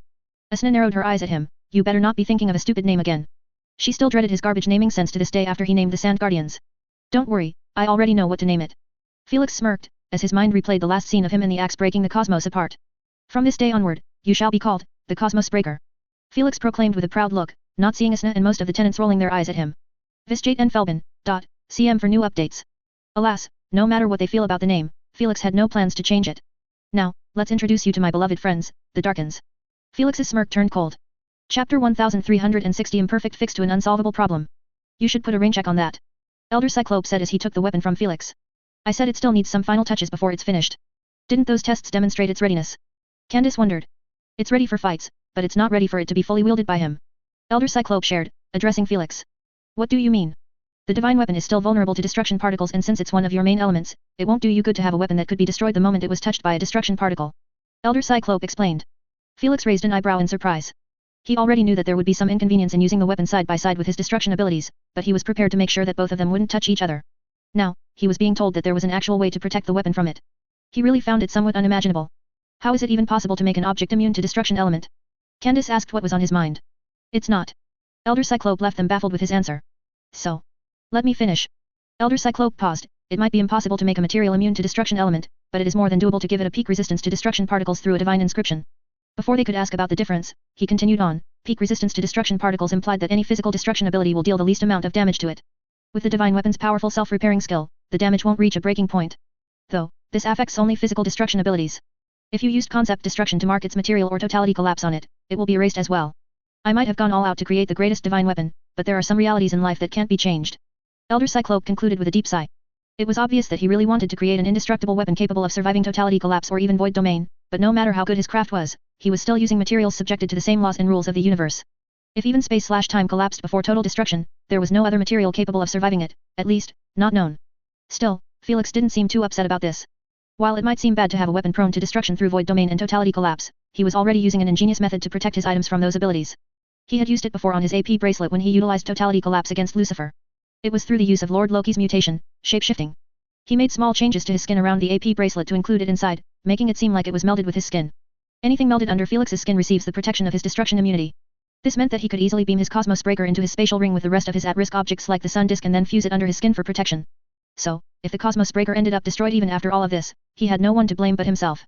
DI's Coover-potated novels on N.O.V/E/Lbin.co. This is already more than I ever asked for. Felix bowed his head in gratitude. Much appreciated, Elder, you really are the greatest forger of all times. I did for myself more than I did it for you.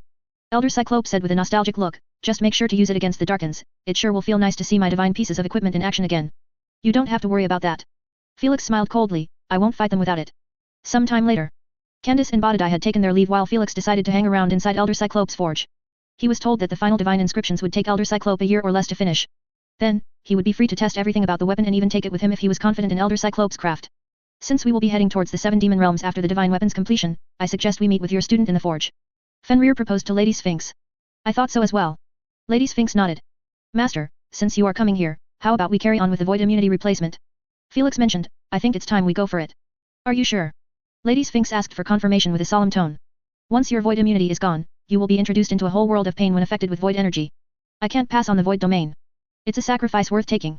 Felix confirmed it. All right then. The only reason Felix was willing to take such a risk was that he owned a void suit, which provided him with void immunity. If he didn't possess it, he wouldn't dare go for it. The next morning, Felix could be seen sitting on an uncomfortable metallic chair with an attentive expression. His mesmerizing arctic blue eyes were affixed on Elder Cyclope. Thud. Thud. The Elder's hand moved methodically, almost reverently, each motion precise and deliberate. Sparks of astral power source swirled from his fingers, weaving themselves into divine words, symbols of power that thrummed with the heartbeat of the universe itself. They etched themselves onto the surface of the axe, each glyph a testament to cosmic authority. The words, radiant and sacred, began to shine brighter each time he finished them. Felix watched in awestruck silence, the enormity of the moment not lost on him. He did not even dare to breathe out loud to not break Elder Cyclope's focus. The 3 celestial languages, it's so fascinating how they can shape the elemental energy, yet we can't even see them. He said, his gaze lingering on the spectacle before him, tracing the movement of the Elder and the arcane inscription that came alive under his touch. Felix was told that the universe was made out of 3 things, atoms, laws, and neutral energy. While laws and atoms were somewhat the same as they signify the rules of the universe, the neutral power source was the unique aspect of the universe. Its ability to become any elemental energy, which allowed one to recreate the same environments as with laws, made it seem like it was made for the creatures. I always feel like neutral energy existence does not add anything to the survivability of the universe. Felix wondered, what's the point of giving birth to energy that doesn't add anything but chaos? Based on Felix's understanding, the universe never creates something unless it was a good reason. In the case of neutral energy, the universe would be the same with or without it. After all, the only ones using it were the creations, and the universe did not seem to give a shit about the parasites on its body. What are you trying to say? Candace played along with him.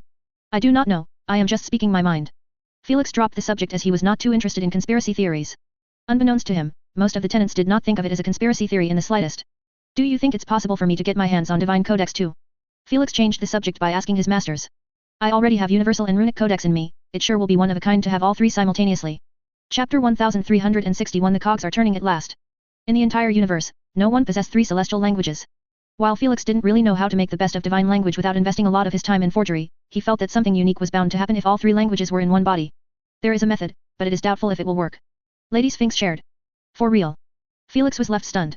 He didn't expect the answer to be positive in the slightest. Just like what we did with Runic Seed, you can replace one of your remaining dormant Kraken's hearts with a dwarven heart. With proper surgery, a portion of the Divine Codex will be written on your cells as well. But, it won't be as good as having the real thing. I see. Felix nodded in understanding. The difference was the same as having limited manipulation and perfect manipulation. In the case of Noah, Olivia, and the others, they possessed a very limited portion of the Universal Codex in their DNA. Meanwhile, Felix might not have the whole Universal Codex, but he did have the entire portion responsible for his elements. To have the entire Universal Codex written on him meant that he needed to possess perfect manipulation of all elements, which was simply impossible. Though, he did possess the entire Runic Codex on his system, which was the reason he was capable of using spells of all elements as long as he possessed Runic familiarity with them. In this issue, the same applied to the Divine Codex, only this time, he would be considered as having access to a dwarf instead of Elder Cyclope. I will pass. Felix waved his hand. If I am going to be wasting an entire heart, it should be on nothing other than the real Divine Codex. That's a smart decision, those 2 remaining dormant hearts must not be wasted. Asna supported. Felix had 7 hearts and the other 5 were his source of potential and future. If he wanted to keep his progress rolling, he must choose wisely on the next 2 hearts. Visjate and Felbin, CM for new updates. Though, the stronger he got, the fewer his choices would become. 1 year later. Felix, Lady Sphinx, Fenrir, Candace, and Bodhi had departed from the forge a few days ago after Felix was given the Cosmos Breaker. Elder Cyclope came through with his word and finished his last touches in a year. Felix had tested the new peak destruction resistance inscriptions and was pleasantly satisfied. With a divine weapon at hand, 2 elemental domains, 4 ultimate abilities, and a deity level, Felix embarked on his journey toward the 7 demon realms. He found out that he could even channel destruction abilities through the axe and amplify their damages as long as he did not do it frequently before the axe's self-repair finished. In addition, Lady Sphinx succeeded in replacing his void immunity with void domain, finally returning one of his greatest abilities to its rightful place. With a divine weapon at hand, 2 elemental domains, 4 ultimate abilities, and a deity level, Felix embarked on his journey toward the 7 demon realms. Obviously, he didn't do this without a plan in mind. The Wormhole Express has been opened. We await orders. Commander Orion informed with a stern tone. Commander Orion, the venerable centaur at the helm of the Skallians' troops, stood as a proud embodiment of seasoned might and wisdom. His upper body, distinctly humanoid, bears the weathered lines of countless battles, muscles honed by a lifetime in the line of duty. He was chosen as the next in line to command the next round of the 7 demon realms conquest after the honorable death of Commander Nethrael. Go all in. Queen Alfreda permitted, her eyes colder than the summit of the tallest mountain.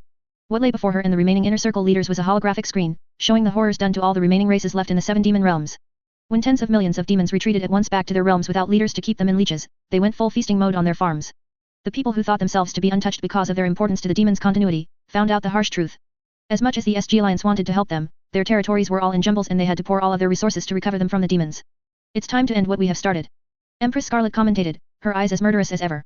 She was always carefree and gentle, not raising her voice even by an octave, but, after the demons threatened her hive's survivability, she was forced to activate her bloodthirsty mode. Where is King Maxwell? Is he going to sit this out because of the Darkins? Ruler Hogan inquired suddenly after seeing that Felix was nowhere to be seen even after an hour went by in the assembly. He isn't sitting anything out. Queen Allura shared calmly, just focus on our conquest. Alright. Now that Felix became a deity and was considered a primogenitor in the eyes of the mortals, even the inner circle leaders refused to antagonize him in any shape or form. They literally wouldn't dare stand up against him as they knew that he could get them killed and not even their ancestors could save them. This was the true meaning of becoming at the highest point of the food chain. On the other side of the universe, deep within Tartarus realm, the Darkins were sitting in a circle inside a cozy house on a deserted planet. The troops have finally entered Tartarus realm, it's time. Wendigo said calmly while standing up. His partners followed suit, their hardened expressions speaking volumes about the seriousness of their situation. We will have only one chance to assassinate him from a distance, whether we fail or succeed, we will retreat and try again on another time. Wendigo stated, not caring about how cowardly their plan sounded.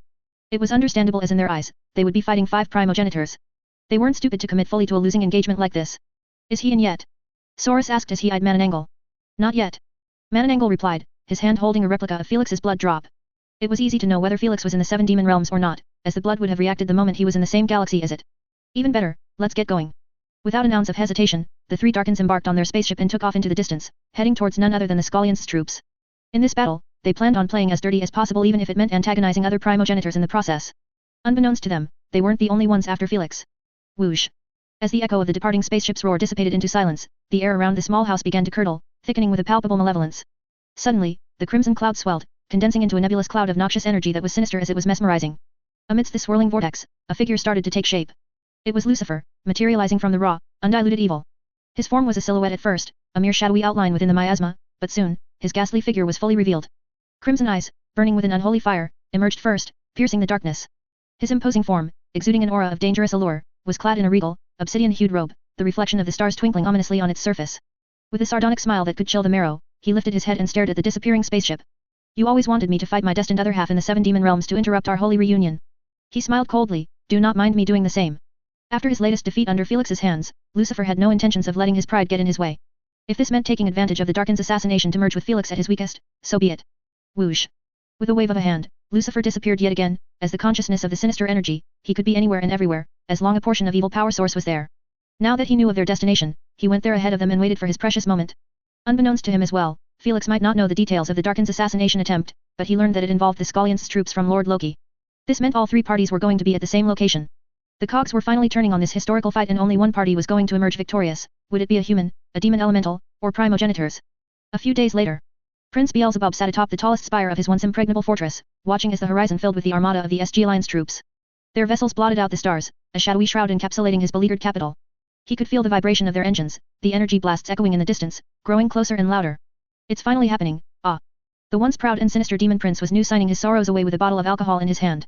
His heart pounded in his chest, not with fear but acceptance. His survival instincts had taken over his pride, making him understand that standing up for his territory signified signing his death contract.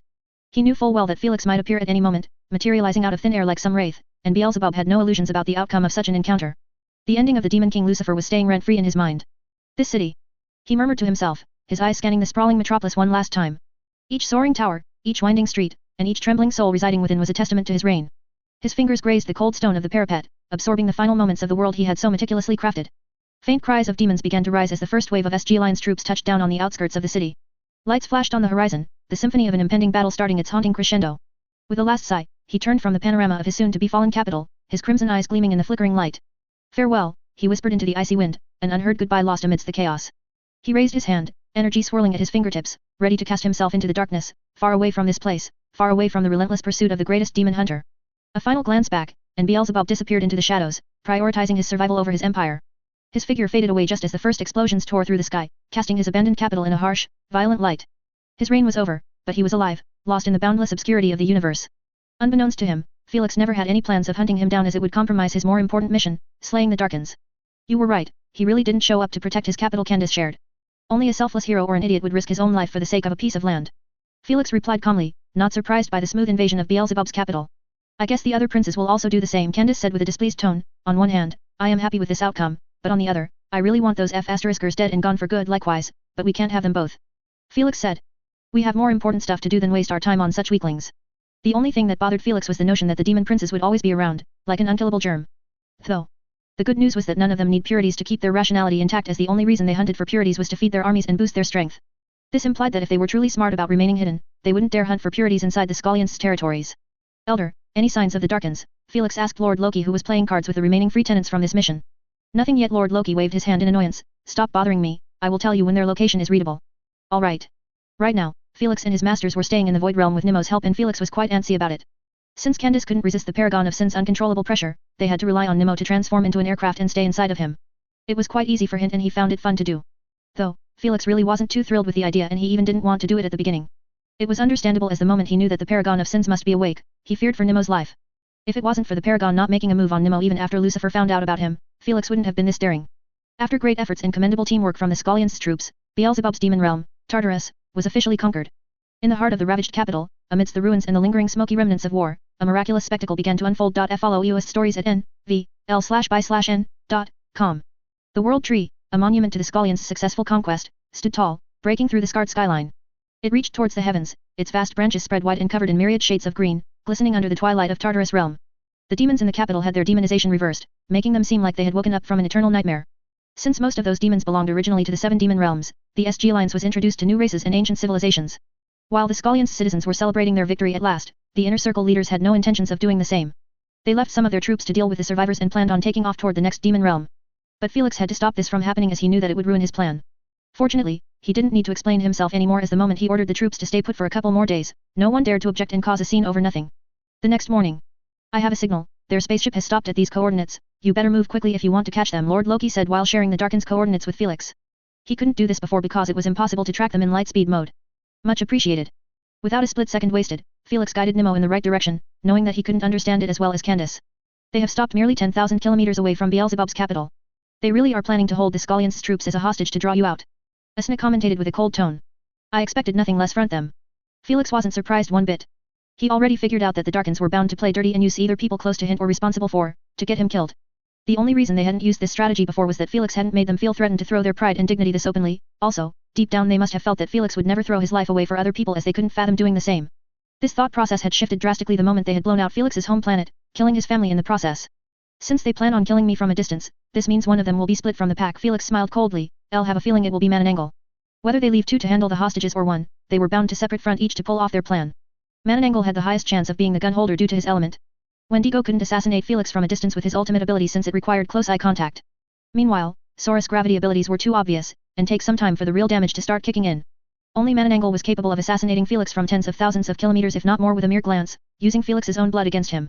As expected, after less than a few seconds, Felix and his masters arrived at the Darkins' location and found them on the verge of splitting up. Gazing upon the Darkins for the first time ever since the destruction of his home, Felix was consumed by an incandescent rage, a tempest of hatred and grief that seethed within his chest. It was fueled by the sight of his home planet's ashes and the 3 monsters that had reduced it to absolute ruins. The sight of his grandfather's innocent death. The sight of his family, friends, and subordinates unjustly passing. No one had any interaction with the Darkins or even knew about their existence, yet, they were killed in cold blood under their hands, and it was all because of a conflict they knew nothing about. While Felix had accepted his reality and the death of his loved ones, the sight of Darkins' 3 evil auras right before him, made it hard for those wounds to not open up again. Felix, keep it in. You will expose us if they ended up picking your murderous intentions. Fenrir advised calmly, emotions have no place in such decisive battles. I know that. Felix replied, his voice as calm as the ocean under a clear sky. Felix had gone through so much to let himself get ruined by his own emotions. So, he sealed everything back inside his heart and kept his mind straight on one thing only, killing Mananangel.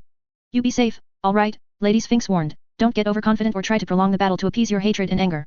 We won't be able to hold them for more than a second if they wanted to escape. Don't worry, it will be quick for us, but not for him, Felix replied with an icy tone. Felix had already prepared the most sinister way to kill Mananangel, and nothing was going to stop him from not using it.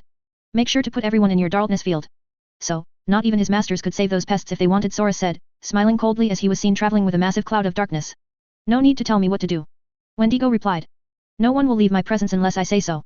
In a few moments at best, the Darkins were already close to the capital's atmosphere and most of the Scullions' fleets were seen grouped up around the mother shop for protection. Mananangel, are you in position? Wendigo asked. Almost. Mananangel replied. He was seen speeding into the darkness, seemingly trying to put more distance from the Scullions' troops, but at the same time, keep them in his range. Some time later, Mananangel stopped and said in his mind, this should be enough. He was indeed in the perfect position as everything was in his line of sight, and with a simple zooming technique, he was able to see past hundreds of thousands of kilometers with pinpoint accuracy. He might not possess truth vision, but he was easily able to zoom in and out as it was a basic technique all primogenitors have mastered. Only Lady Sphinx had taken mastering her eyes to the next level. Suddenly, Mananangel beamed a massive divine crimson cannon. It was enrobed in an ethereal aura. The cannon resonates with an age-old energy that seemed to pulsate with the beat of a heart, casting a hypnotic, blood-red luminescence that danced around it like a living flame. It resembled an oversized human heart in design, an intricate network of grooves etched deep into its surface, mirroring the vascular system's complex arrangement. This was Mananangel's most powerful weapon and partner who went through many battles together. It was called Lifeblood Loom. LIOW, I have missed you. Mananangel displayed a faint gentle smile as he caressed the cannon's barrel. The cannon seemed to have responded to his touch as it shimmered for a split second before turning dark again. The last time this weapon was against Fenrir was when the three Darltons ganged up on him and forced him to seal himself in a world of untouchable ice. I really didn't expect that the next time I will be using you, it will be for a puny Hernam, yet, here we are. Mananangel muttered as he lifted the crimson cannon above his shoulder and aimed it in the direction of the Scullions' troops. The moment Mananangel was in a perfect position, he tried to inform his partners. I am REA. Alas, before he could finish his sentence, a sudden powerful spatial disruption occurred around him. The very fabric of reality twisted and shrieked around him, gravity distorted, space-time ruptured, as the universe started to implode before Mananangel's own eyes. Brat. Just as the collapsing reality was about to engulf Mananangel, a surge of power pulsed through his form.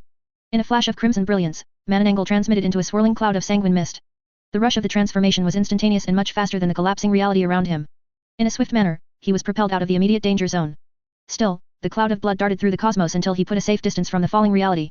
As expected, they sure are slippery. Felix sneered as he emerged from the belly of nothingness, seemingly unaffected that his ambush attempt had failed. His eyes narrowed as he traced the trajectory of the swirling blood cloud. You ain't going anywhere. Bathed in the cosmic darkness, Felix paused for a fraction of an instant, his gaze locked onto the distant crimson mist of the Mananangel. Felix inhaled deeply, feeling the neutral energy surge through his being. His body started to glow with a faint bluish hue, the first sparks of energy playing around his fingertips. His form quivered like a mirage as he concentrated, the flickers of lightning growing more intense and vivid. In less than a millisecond, his body dissolved into a radiant bolt of pure lightning. The transformation was striking, a blinding arc of electric power against the darkness of space. For a moment, Felix was no longer a physical entity but an embodiment of raw energy and absolute speed. As a lightning bolt, he moved at a speed almost incomprehensible, a flash that ripped through the cosmos with a silent thunder. The space between Felix and the Mananangel ceased to exist in less than a heartbeat. One moment he was there, and in the next, he had already reached the cloud of blood. His arrival was marked by a brilliant streak of blue, his form flickering back to that of a man, now standing before the crimson spectre. Immediately after, Felix drew his weapon, the fabled Cosmos Breaker. Concept Erasure Palms. With a thought, a surge of destruction particles flooded into the axe's blade, igniting it with a brilliant crimson hue. He had channeled Concept Erasure Palm through it while making sure he marked only blood elemental particles. Then with a swift, fierce move, he swung it towards Mananangel. Die. The blade cut through the space with a furious velocity, leaving a trail of glowing crimson in its wake. The cosmic silence was pierced by the shrill cry of the blade as it ripped through the vacuum, aimed with deadly accuracy at the blood cloud. Useless move. Mananangel scoffed, not having an ounce of fear at the sight of the Cosmos Breaker moving closer and closer. Split, volume expansion. He used two abilities simultaneously, causing the blood cloud to split into two parts and for one part to explode in volume until it engulfed Felix with his weapon. The Cosmos Breaker did its job and erased the blood particles in its area, but there was too much of it to destroy altogether. Mananangel didn't waste the opportunity of having Felix be inside his own blood particles. Blood coffin. He morphed the swirling cloud of crimson mist into a colossal coffin of congealed blood, entrapping Felix within its pulsating, sanguine confines. As Felix languished in the sanguine prison, Mananangel prepared to unleash his lethal finale. With a thought, he invoked the blood implosion. An insidious grin spread across his face as the blood coffin began to pulsate, its rhythm growing frenetic, echoing the silent countdown to Felix's doom. The final note played. The coffin contracted violently and exploded outward. The force of the implosion was terrifying, fuming Felix's body into a brilliant nebula of crimson. Still, Mananangel's guard was at its peak as he knew that there was no way Felix could come for him on his own and end up dying this easily. Mananangel's form manifested inside the blood cloud and he reached out with his senses to sttty Felix's blood drops. A perfect match. This can't be faked and there is no way he has a clone this powerful. As much as the results seemed in his favor, Mananangel wasn't easily trustful. 15 This really it? Did I just eliminate that unkillable cockroach? Mananangel found it too hard to believe but at the same time, there was not an ounce of fool play. Felix's blood was real, he recognized Elder Cyclops' work on the axe, and the abilities used in their swift battle couldn't be used by a clone. It was as real as it could get. Even then, Mananangel replayed the exact fight sequence in his mind and analyzed it to find out any irregularities. Our location and plan should have been known to only us, yet he still found out about most of the details. Mananangel frowned. This means either my partners betrayed me or there is a third party involved. Mananangel didn't even consider the first option as he knew that his partners would never betray him for the Asgardians. Lord Loki. They must have gotten our information from him, Mananangel reasoned. It's the only explanation. Lord Loki was the only third party indirectly involved in their conflict 7.4/7, making him the biggest suspect. Why did he help them? Did he choose their side in this conflict? If he did, does that means be permitted the brat to use his bloodline? It can't be. The human bloodline path ends at 7 bloodlines and he already reached its end. Mananangel soon narrowed his eyes, but with Lady Sphinx's involvement, she can make it happen. In his eyes, Lady Sphinx had done too many miracles on Felix's body for him to question her capability to pull off another one. This made him reach one final conclusion. Am I under an illusion? Crack crack. The moment this question popped into his mind, the sound of mirrors shattering resounded in his mind thunderously. The eerie and silent universe seemed to have broken into little fragments before his vision was consumed by utter darkness. When the light returned, Mananangel was left utterly stunned and frozen in place.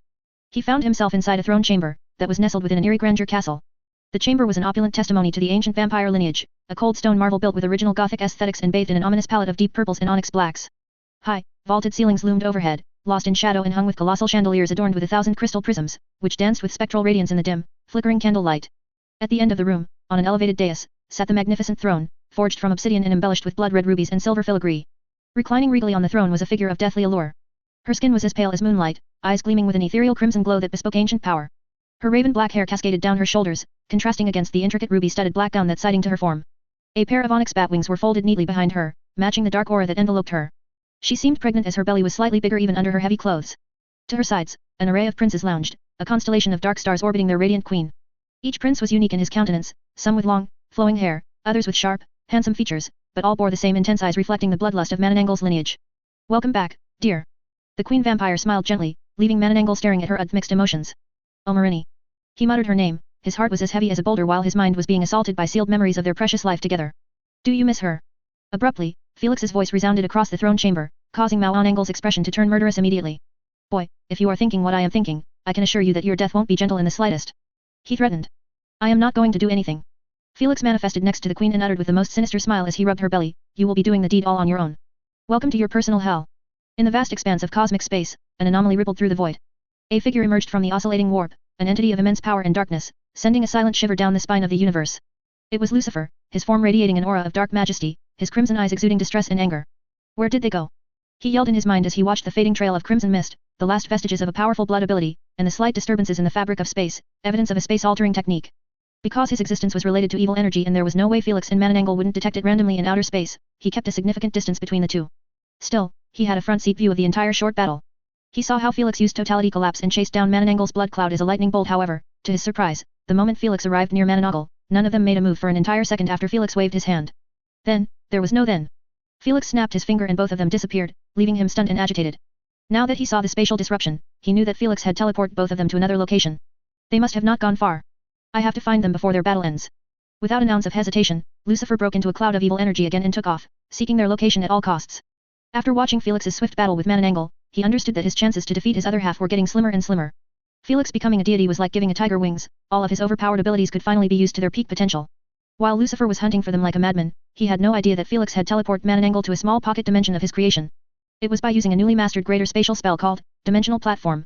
It was a small platform in a separate dimension, but that's all Felix needed to cast his illusion domain and enlarge it into his own desire.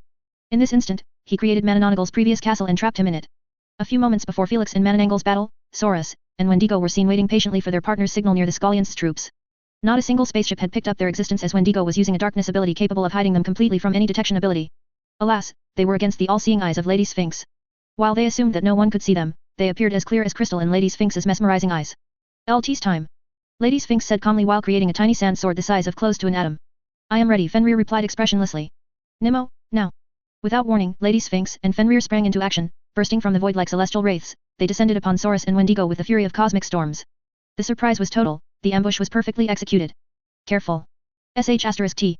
The unsuspecting duo was caught in a pincer attack of an ice storm of absolute zero, each particle glowing eerily in the starlight, and Lady Sphinx's golden sandstorm. The storms covered hundreds of kilometers in an instant and could have engulfed even more space if it wasn't for the Scullions' troops being nearby.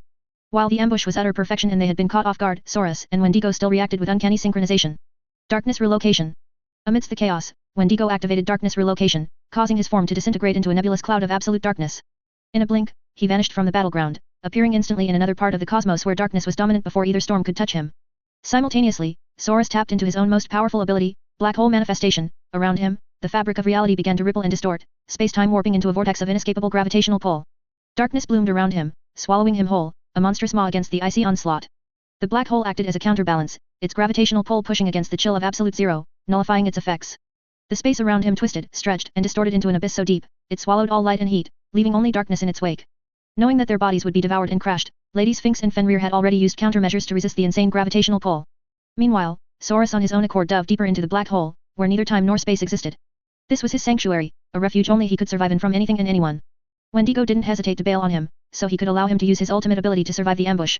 Rumble rumble. Unfortunately, his ultimate ability didn't have an effect only on himself and his assailants, but on everything in the solar system. The sudden emergence of the black hole set off a catastrophic chain reaction across the solar system. Planets swayed in their orbits, disrupted by the black hole's powerful gravitational pull. The sun, the magnificent star at the heart of the solar system, flickered as if in protest, its radiance wavering under the black hole's influence. Meteors strayed from their paths, the asteroid belt became a whirl of chaotic motion, and the planets themselves shuddered, their natural courses disrupted by the titanic gravitational force. Arg. UGGG. Amidst this astronomical chaos, the fleets of the SG Alliance felt the brunt of the escalating crisis. Strips began to veer off course, pulled inexorably towards the black hole. Panic began to set in as the fleet's commanders scrambled to counter the powerful gravitational force, but their efforts were in vain against such an immense cosmic force. Fenrir. On it. Without Lady Sphinx needing to say more, Fenrir stepped in, his form glowing with an icy light amidst the chaotic ballet of planets and stars. In a display of raw power, Fenrir pushed out his absolute zero storm direction of the Skallian's fleet and the planet as a whole. As the sub-zero wave expanded tremendously, the gravitational pull's effects were countered. Fleets of ships pulled off course just moments before, now froze in place, caught in a moment of absolute stillness, even the planet, its erratic orbit paused.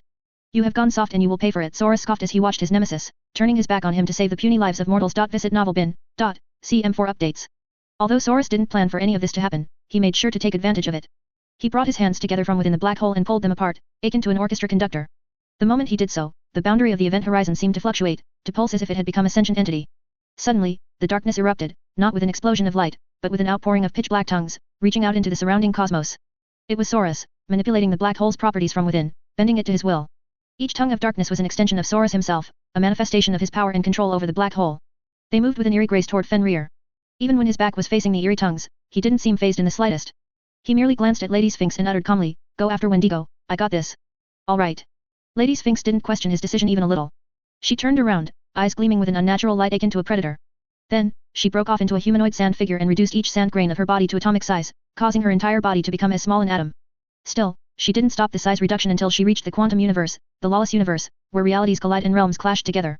In this entire universe, only Lady Sphinx was known to be capable of entering the quantum realm at her own desire due to her quantum vision and the uniqueness of her element. As a sand elementalist, she was capable of controlling each physical grain individually, which meant, she could reduce the size of each one and still be able to control it through quantum vision. Since one could easily get lost inside the quantum realm even if there was 10,000 times less than a millimeter between two objects entering at the same time, Lady Sphinx had to master the ability to control each grain individually and reduce them in size perfectly at the same time. This was the only method to help her remain as one entity inside the quantum realm, and only she could pull it off in this universe with those sorts of skills, talent, and dedication. Now that she was here, the possibilities were infinite, but, Lady Sphinx had no plans to waste her time marveling at the beauty of the quantum universe. She used her elemental sense and connected it with the tiny sword from before.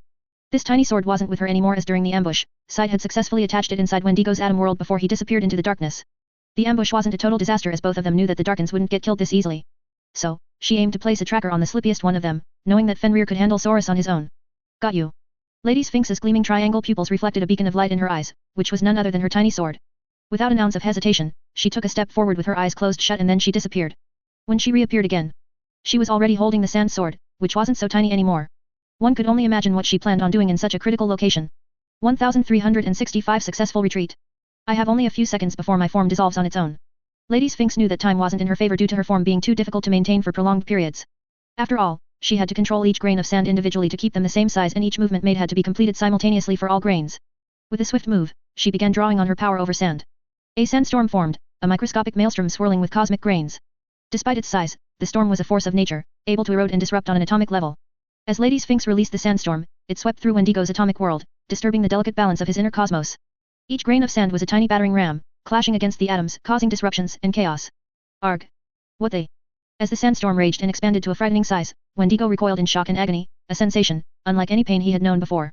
It was as if every atom in his body was under siege, screaming in unison, the disturbance radiating from his core to his extremities.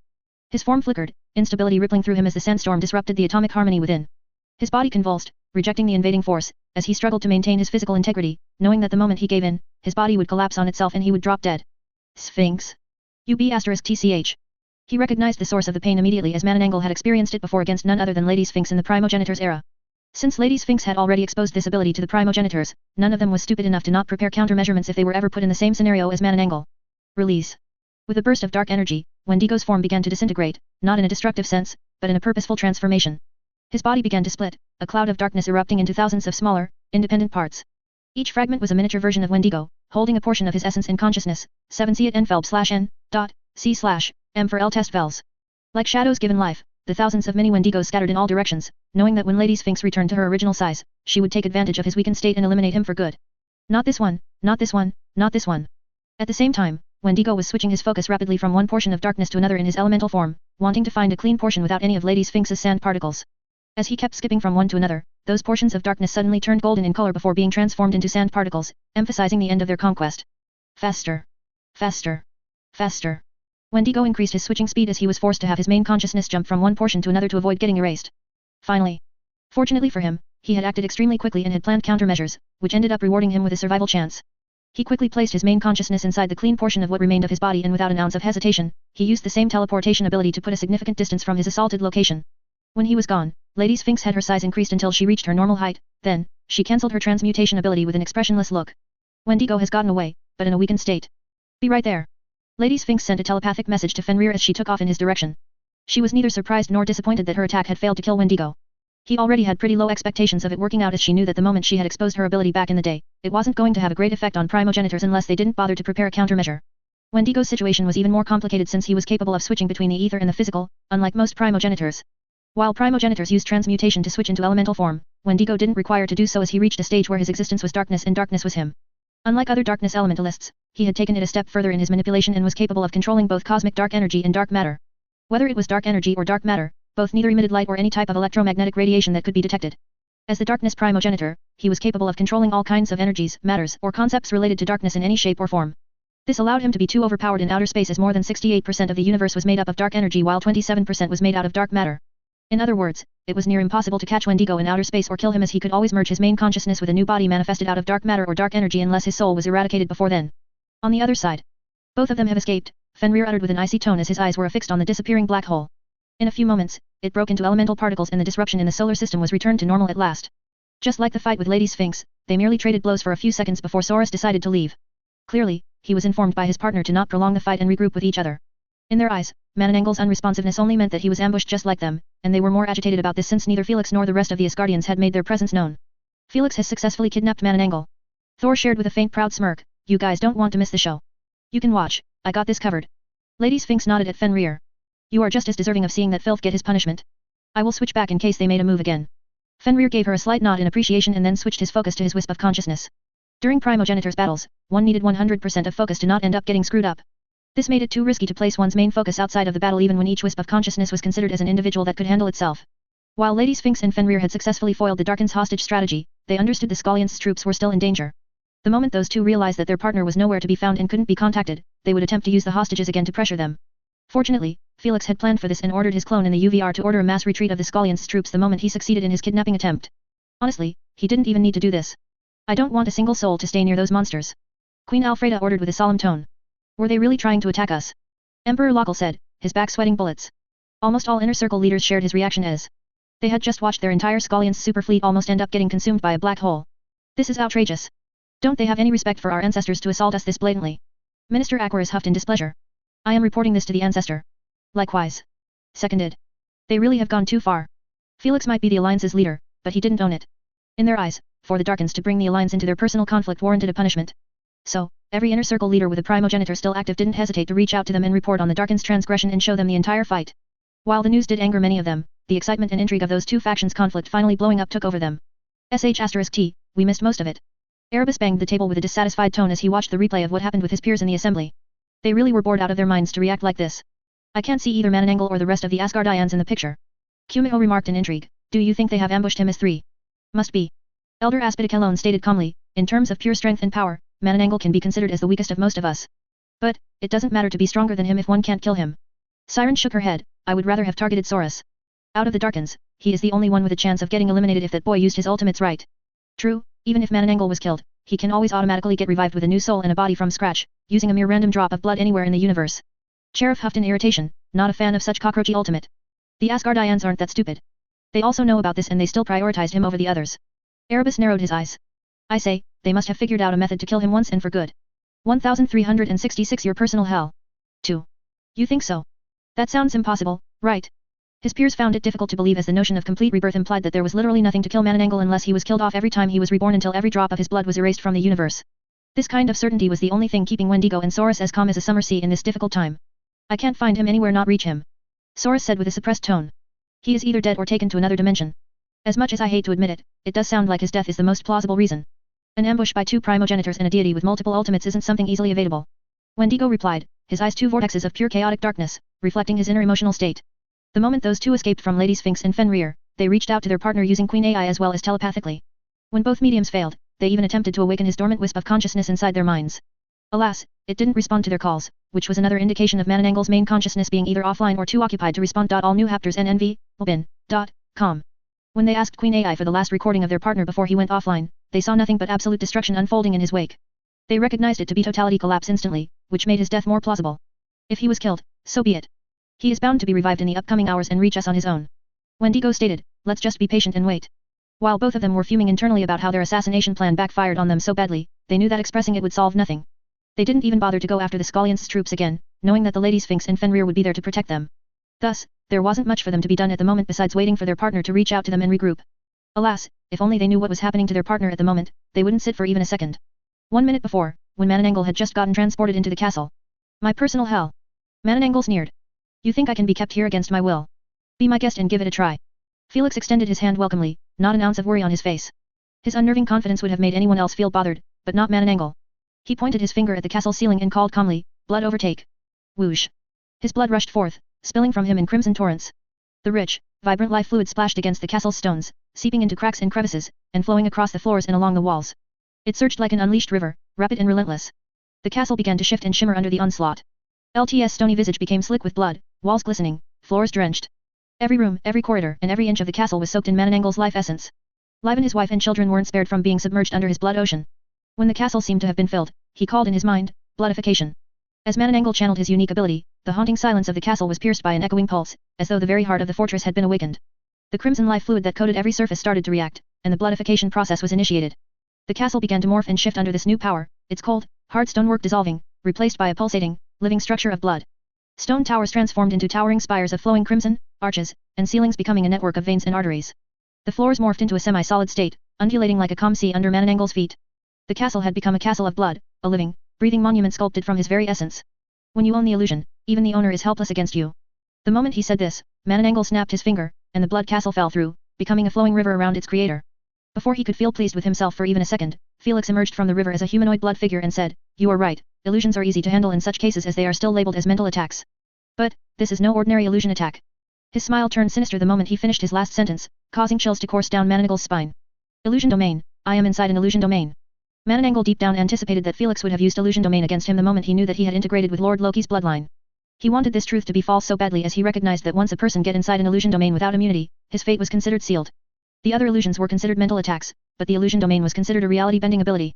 Those two were far too separate from each other in terms of significance, one could even say that they were considered as two different elements. So, I hope you won't interrupt our fun limes again as I have great things stored for you. Felix's sinister smile widened as the blood river returned to a blood castle before it became a stone castle again. Mananangal's expression couldn't help but turn ugly at the sight of his pregnant wife and his children returning to life again like Felix did nothing but reverse time in his presence. Shall we begin?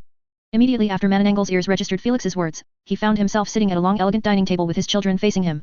As for his wife, she was laying on the table in front of him without a piece of cloth to hide even her private parts, yet, she didn't seem uncomfortable as she had a gentle smile while eyeing her loving husband. "Eli darling," she greeted, her voice as soft as a hummingbird's whisper. Her sweet look and voice reminded Mananangal of the best times of his life, which made him even angrier at Felix. "You bastard, you really want to do this?" Mananangal said with a tone spilling with venom. His calm and collected noble demeanor was no more as his vampire's bloodthirsty side was finally on display. "I don't understand, wasn't eating unborn children from the womb of breathing pregnant women one of your finest delicacies in life?" Felix uttered with a confused tone, but his sadistic tone was still the same. "I am just being nice and giving you your last meal before your execution. After all, the moment you were locked here with me, you became my own death row prisoner. If someone else heard this, they would feel shivers course on their skin from the mere horror of the statement, don't even mention actually watching him do it. Yet, Felix was fully bent on taking matters this far as Mananangle's evil deeds made him deserving of this punishment more than anything. You think I will give you and your masters the pleasure of seeing me eat my own child from my wife's stomach? Mananangle scoffed, I would rather give up on this body and start fresh again. I knew that you won't show any remorse after listening to your heinous crimes, but I didn't think it will be this bad. Felix's gaze got colder, not liking Mananangle's response one bit. When he heard about Mananangle's crimes from his masters and how the entire conflict between their factions resulted from them, he didn't dare to believe it. He always thought that it started because Fenrir's pregnant wife got killed by Mananangle, but he didn't think it would be even worse than that. A living primogenitor, one of the most intelligent, powerful, and authoritative beings in the universe actually sent his subordinates to hunt down fresh pregnant women to feast on their newborn children? Just the thought alone made him feel sick to his stomach, but when he was shown memories by his masters of him doing it over and over again made Felix's heart burn with uncontrollable fury. If this was his reaction, it was understandable how would the other primogenitors react when they found out about it. While most primogenitors merely settled with a voiced warning to make him stop, the Asgardians took it a step further and decided to make Mananangle pay for his crimes as his subordinates had targeted many women from their own territories. As their ancestors and protectors, it didn't sit right with them to just let him get away with it because of his status as a primogenitor. So, they confronted him, and because of their decision, Fenrir's pregnant wife wasn't just killed by Mananangle but suffered under the same treatment as others. Crimes? You really are as delusional as your masters. Mananangle uttered coldly, God's actions are not considered crimes toward lesser mortals. Inst like you eat innocent animals without a second thought, what makes you think I can't do the same for mortals?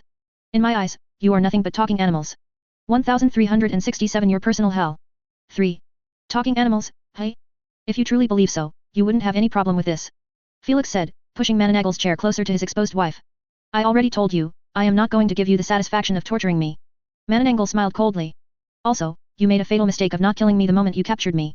Without an ounce of hesitation, Mananangle attempted to commit suicide in the most destructive manner, soul implosion. This was his last trump card, one could say the ultimate ability of his true immortality. When other people use soul implosion, it was a true death sentence since they couldn't even enter the spirit realm if they wanted. This was the reason most fighters would rather die normally than be insane enough to blow their souls. Unfortunately, Mananangle didn't seem like he was going to he exploding anything as his consciousness ocean didn't create a single wave even after a couple of seconds went by. Why is it not working? Ellis' pupils expanded in bafflement as he expected his soul to be exploding now and hopefully taking Felix with him. You are really unfamiliar with the illusion domain, are you? Felix shook his head as he took a seat next to him. Well, let me help you understand your situation in better terms. You see, in this dreadful castle, you can consider me as a god. Felix patted him on the shoulder with a faint sinister smile. As your god, I am the one in control of your life and death. What have you done? Mananangle felt his heart skip a beat. Nothing, I just made it impossible for you to die in any shape or form even if it was the last thing you wanted in life. This was the true horror of illusion domain and Lord Loki, its creator. The moment someone stepped inside his domain without adequate resistance, his life no longer belonged to him and he could do whatever he pleased. It didn't matter if it was a primogenitor or a commoner, all would suffer under the same fate as domains weren't considered the most horrific abilities in the universe for no reason. Touching upon the laws wasn't to be underestimated as even unigens were getting punished left and right the moment they abused them. Also, don't bother switching your focus to your other wisps outside of the domain, Felix added, his smile was as cold as ever. I have severed your consciousness link with them the moment you entered my domain. Mananangle didn't trust him and attempted to seek a connection with his wisps. Alas, no matter how hard he tried, he felt like he was calling through a void and no one was on the other side to pick up. It can't be. Now, Mananangle was truly freaking out internally as he realized that Felix could keep him inside this illusion domain and torture him for as long as he desired. His overpowered true immortality was absolutely useless as he couldn't even kill himself to activate it. Looks like you finally understand your position. While the situation seemed f***ed in his eyes, Mananangle still turned to stare at Felix with the calmest look ever. You are really foolish to assume that you can keep me held up in here for as long as you want. Mananangle said calmly, my partners will sense something isn't right the moment don't contact them in a couple of hours at best. Then, they will make sure to tom the universe upside down if it meant finding my location. That's all true, but all I need are a few seconds to break you apart. Felix stood up from the table and leaned closer to Mananangle's ear. Then, he whispered with the creepiest tone. Or have you already forgotten the greatest quality of the illusion domain? Time manipulation. Mananangle's expression turned grim. He had experienced the time manipulation greatness personally under Lord Loki's hands when he slept for billions of years inside his illusion world. Even when he knew about the time difference and that it was all an illusion, both his mind and body still perceived it as a reality. 5 icons became years and years became millenniums. It was a freakish situation that caused all primogenitors to both respect and fear Lord Loki even more. Now, he was going to experience it yet again, but this time he would be tortured each second of it without the ability to even kill himself. Mananangle let out a deep exhale in defeat before switching his attitude completely. Fine, you have gotten my interest. Tell me, what do you want? Do you want to end our conflict once and for all? I can convince my partners to drop it. He offered with a serious tone. It might sound like a ploy to free him, but Mananangle had absolutely no problems with going for it if it meant freeing him from his current situation. It was an understandable decision as no one in his right mind would desire to get tortured for God knows how many years if there was a solution to avoid it. End our conflict? Your hatred might not be running as deep as mine to even propose such a bullshit offer, but I can tell you right now and here, you ain't effing going anywhere. Felix replied, his usually calm and composed face twisted in a grimace of pure loathing. He didn't even spend a second to consider his proposal as he had no intentions of ending this conflict this easily. He might have accepted his family and friends' death, but there was no way he was going to soil their unjust passing by accepting such a disgusting offer. You are a deity now. Are you really planning to go this far for the sake of some dead useless Lisi? Boom. Before Mananangal could finish his sentence, Felix's fist shot forward with the force of a raging tempest, meeting Mananangal's jaw with an audible, bone-rattling impact. The sound echoed throughout the room, a sharp counterpoint to the unsettling silence that had prevailed just moments before. Hush. Mananangal was catapulted from his chair, his body twisting unnaturally in mid-air. The world seemed to slow for a moment as he sailed through the room, a look of shocked surprise etched onto his face. Thud. Then, with a deafening crash that shook the very foundations of the castle, he slammed into the wall. Dust and debris rained down around him as the wall cracked from the impact, creating a spiderweb of fractures in the once flawless masonry. Keep them out of your filthy mouth. Felix said word by word with a suppressed tone. His anger wasn't appeased even a little by the punch. Fact, it just triggered him to beat the **T out of Mananangal even harder. Still, he took control of his emotions and walked towards Mananangal slowly. All new chapters NNV.com. From today onward, you will be spending day by day feasting on your pregnant wife while listening to the names of all the innocent people you have killed on my planet. Felix uttered coldly, I don't care if you repent and seek forgiveness, his will be your life until the day I decide to put you out of your misery. Without waiting for Mananangal to respond or react, Felix snapped his finger as he walked towards the throne chamber's gate. Meanwhile, Mananangal was already back in his seat with his children and wife, each giving him a different look. Don't do this, you brat, don't do this. Mananangal's calm demeanor was shattering ache into a mirror as he realized that he couldn't control his body anymore. His hands picked up the knife and the fork against his own will and reached out to the belly of his beautiful and gentle wife. Honey, what are you doing? She asked, tilting her head in confusion at the sight of the knife being placed directly above her stomach. No.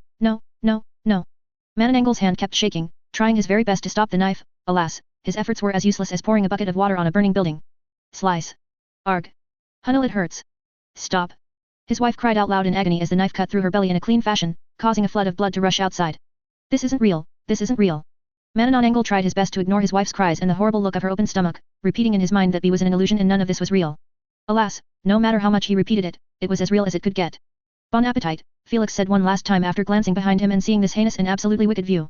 With a look of grim determination etched on his face, he pulled the gate closed, the gate groaning under its own weight. His steps were measured as he walked away, the cries of Mananangal, his wife, and their baby echoing behind him.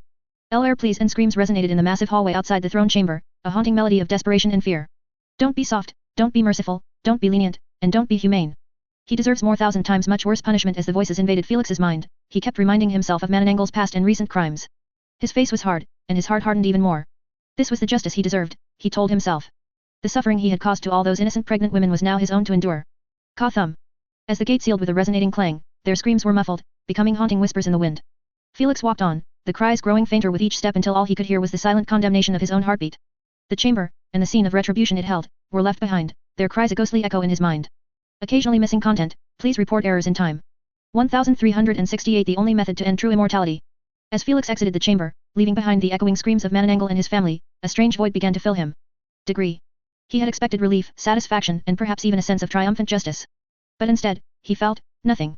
It was as if his spirit, fueled for so long by the raging fire of vengeance, had suddenly found itself without purpose, without direction. Get the latest chapters on n/felbin.com. He was left hollow, a shell echoing with the ghosts of his past. The anger that had propelled him, the hatred that had kept him focused, had dissipated, leaving behind a stark emptiness that was somehow more painful than his previous torment. It was like he realized that the moment he was done with his vengeance, the saga of his grandfather and loved ones was going to be closed permanently and he could do nothing to change it. Still, even when those emotions were brewing in his mind, Felix didn't feel an ounce of hesitation about continuing with his vengeance. Let's bring an end to this. As Felix was walking away, his body began to disintegrate into light particles before he vanished completely. When he re-emerged, he was seen standing in front of Mananangal. Though, he had his eyes closed shut and seemed like he was in a deep slumber, oblivious to his surroundings. Unbeknownst to Mananangal, Felix had actually put him inside two illusion domains stacked on each other. One affecting his physical body and the other his mind. Felix had to go this far if he wanted to kill Mananangal once and for good. Are you going to start now? Asna inquired. There is no time to waste. Felix nodded. Start with his memories, they are much easier to erase than the genomes. Lady Sphinx advised. I understand. Felix didn't question her decision as what he was about to do could be considered way above his league in terms of complexity. Unfortunately, it was the only method possible to erase Mananangal from the universe and not give him a slight chance of revival. The plan was centered around Felix kidnapping Mananangal and keeping him occupied while he would focus on erasing the genomes and memories responsible for true immortality. Felix understood that the moment he used his concept of erasure palms to mark and then erase them, Mananangal would be the same as he had never learned it in the first place. This wouldn't affect only himself but also his empty vessels around the universe in addition to any drop of his blood. If he managed to pull this off, he could finally kill Mananangal and not worry about him resurfacing akin to a cursed ghost. This is going to take a while. With a cold determination set in his icy eyes, Felix reached out, his hand hovering over Mananangal's forehead. Memories recollection, he murmured. White invisible particles crackled at his fingertips, pulsating like a heartbeat. Slowly, it began to sink into Mananangal's skin, seeping into his mind. Felix's vision blurred momentarily before a whirlwind of images and emotions hit him. He was stepping into the chaotic realm of Mananangul's memories.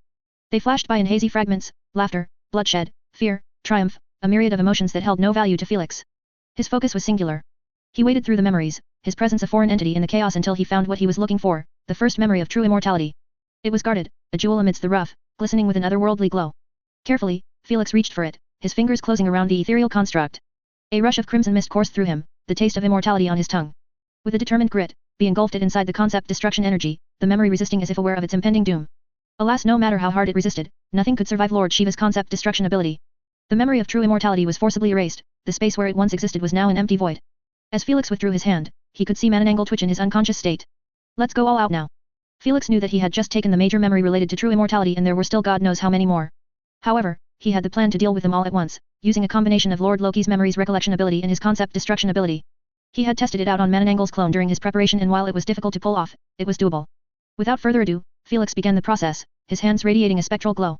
The glow from his hands seeped into Mananangul's forehead, penetrating the veil of his mind. This time, instead of seeking out memories, Felix used the content of the deleted memory as a magnet to bring all memories related to it to the surface. This was the true power of Memoria Stream's recollection, his fourth active ability. It allowed him to manipulate a person's memories and dreams to his desires. Lai could even use it to delete them, but he chose his concept destruction ability for this part since it was more thorough and smoother. Unlike commoners, primogenitors were more than capable of recovering even lost memories on their own. It's happening, Asna commentated, watching the memories beginning to rise, swirling around Felix like a tempestuous sea. The whirlpool of images and feelings was disorienting, but Felix remained unwavering. He had one target, every memory linked to Mananangul's power. Felix focused, calling forth every memory tethered to Mananangul's abilities. One by one, they rose, each glowing with its own spectral luminescence. The power behind these memories was staggering as this was the mind of a primogenitor. Even his memories were tightly guarded and if he wasn't at his weakest mental due to the torture, Felix would have been struggling now. Once gathered, he invoked the second part of his plan. Concept erase your palm, Felix commanded. A wave of energy surged from his palms, slamming into the concentrated memories. They convulsed, writhed, and then began to shatter, each fracture erasing a fragment of knowledge, a piece of Mananangul's power. When the echoes faded, Felix was left standing alone, the once vibrant whirlpool of memories now nothing more than a vacant abyss. Now to the hardest part. Felix requested, Master, I will need your help on this one. Deleting memories could be said to have no major repercussions even if he screwed it up big time, but the same couldn't be applied to erasing genes. One mistake in targeting the correct genomes and Mananangul could get killed. In this case, that was the worst scenario possible as it would mean securing his revival in another part of the universe. As Felix looked down at the incapacitated Mananangul, his mind began to whirl with uncertainty. He knew that the task was daunting, like trying to find a needle in a cosmic haystack. Even in his preparation attempts, he had failed almost every time to make it happen without causing Mananangul permanent damages. The only fortunate news was that he was doing this inside his illusion domain, which enabled him to stop the situation from detailing the worst possible scenario. Just then, Lady Sphinx's voice echoed in his mind. Focus on the genome responsible for cellular regeneration. Look for abnormal sequences, those will lead you to the key. All right. Following her guidance, Felix began his search. With his illusion domain's control, he visualized the intricate structures of Mananangul's DNA, his mind becoming a supercomputer analyzing and sifting through genetic information. While those strings of genes seemed illusionary and fake, they were actually connected with the real ones inside Mananangul. It was like they were projected on the outside instead of him going to them. There, Lady Sphinx said, her voice echoing in his mind. A string of genetic codes stood out from the rest, its pattern far more complex and convoluted. That's the one responsible for true immortality. Felix trusted her judgment as this was the first time he saw the actual thing in front of them. The genomes used in his preparation were imaginary but had the same properties as true immortality. Instead of reaching out and seeking to erase it as he did with the memories, Felix went out. On his way to study all the genomes connected with it, knowing that the processes and characteristics in an organism were governed by a complex interplay of many genes, not just a single one. These genes could interact with each other and the environment in various ways to contribute to the final outcome, whether that's a physical trait, a behavior, or even the risk of developing a certain disease. For example, height in humans was a classic example of a trait that's controlled by multiple genes, or polygenic. Hundreds of genes were estimated to influence how tall a person could grow. Similarly, complex diseases like heart disease or cancer were often influenced by a combination of multiple genetic and environmental factors. For true immortality's quirk, the gift of eternity, there should be millions of genes if not more all connected in a perfect dance to make this ability possible. Here is one, here is another, and another. As Felix placed his entire focus on finding the connections to this peculiar genome, knowing that it was going to take him days or even weeks if he was unlucky. He knew that he couldn't afford to be slow when Wendigo and Saurus were still outside, hunting him down to rescue their partner. 1369 A lifetime regret. While Felix was rushing against time to finish studying the best way to eliminate the true immortality genomes without causing Mananangul's death, his masters and Fenrir were seen sitting on beach chairs in one row. Their eyes were affixed on the horrifying spectacle before them, Mananangul, writhing and screaming in the throes of agony as he was covered in blood from the top to the bottom. The blood of his dearest ones to him, the blood of his one and true love in his entire eternal life. Yet, there was no satisfaction in their eyes, no pleasure derived from the sight, only a deep-seated sense of melancholy and a reminiscence of a time when their fates were not intertwined in this cruel dance. Thor crossed his arms over his mighty chest, his eyes hard and unflinching. Remember when we first encountered him? He asked. His grip tightened around an alcoholic flask, the memories igniting the ancient spark of war within him. Hormungandr replied, a bitter smile forming, a simpler time when his bloodthirst was not yet known to us. I would pay anything to return to those times. Fenrir uttered softly, his eyes closed shut under the background of Mananangul's wife's pitiful screams. These voices did nothing but remind him of his dearest wife and his dead unborn child, even his frigid heart was affected by those beautiful loving memories. Almost all primogenitors ended up finding true love after going through an unimaginable number of partners. Some of them cherished their partners and were loyal to them monogamously even when they were mere mortals. Some loved them to the point of not touching another partner after their death. Some were broken into pieces after their death, incapable of letting them go and trying every possible method to bring them back. All of those partners shared one thing. Meeting their mortality while their primogenitors' partners didn't age for even a second. If Fenrir's wife had died a natural death, he would have been upset, but he would still move on from it. Instead, her ending caused him to go into a spiral of maddening anger and he released this rage on none other than Mananangul. Alas, when he realized that it was hopeless to kill him and get his revenge, he chose the darker path. A path he still regretted to this day as it made him feel like he was no different than Mananangul. I am sorry, Fenrir muttered, his apologetic eyes affixed on Mananangul's wife. You did what you felt was right at the moment. Thor comforted him, plus, he is the one coming after your wife first and even killing her in such a wicked manner. My method was no different. Fenrir closed his eyes, scenes of what he had done to Mananangul's wife resurfaced in his mind. In the ethereal gloaming, he stood towering over the trembling figure of Mananangul's wife. His eyes, glowing ominously, bore into her frightened ones, radiating an air of palpable dread. With a swift move, Fenrir nudged her with his massive snout, pushing her toward the edge of the woods where packs of the most fierce wolves in the entire universe existed. Wolves the size of buildings with teeth capable of chewing into the hardest known metal. Please don't do this please, I had nothing to do with what he did. Mananangul's wife begged, tears streaking down her cheeks as she knelt in front of Fenrir. You knew of his nature and did nothing to change it, you are just as guilty as him. Fenrir's heart wasn't affected by her pitiful look one bit. I didn't know. He never let me on such matters. Sob, even if I knew, do you think he will listen to me? He didn't even listen to the three of you. He is your husband, you should have tried harder. Even when she didn't seem to be lying, Fenrir had already steeled his broken heart to give her the same punishment Mananangul gave to his innocent wife.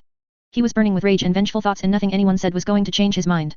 Flee, he growled in a voice that was as chilling as the wind rustling through the dead trees, run and let fate decide your destiny. Ple. Go.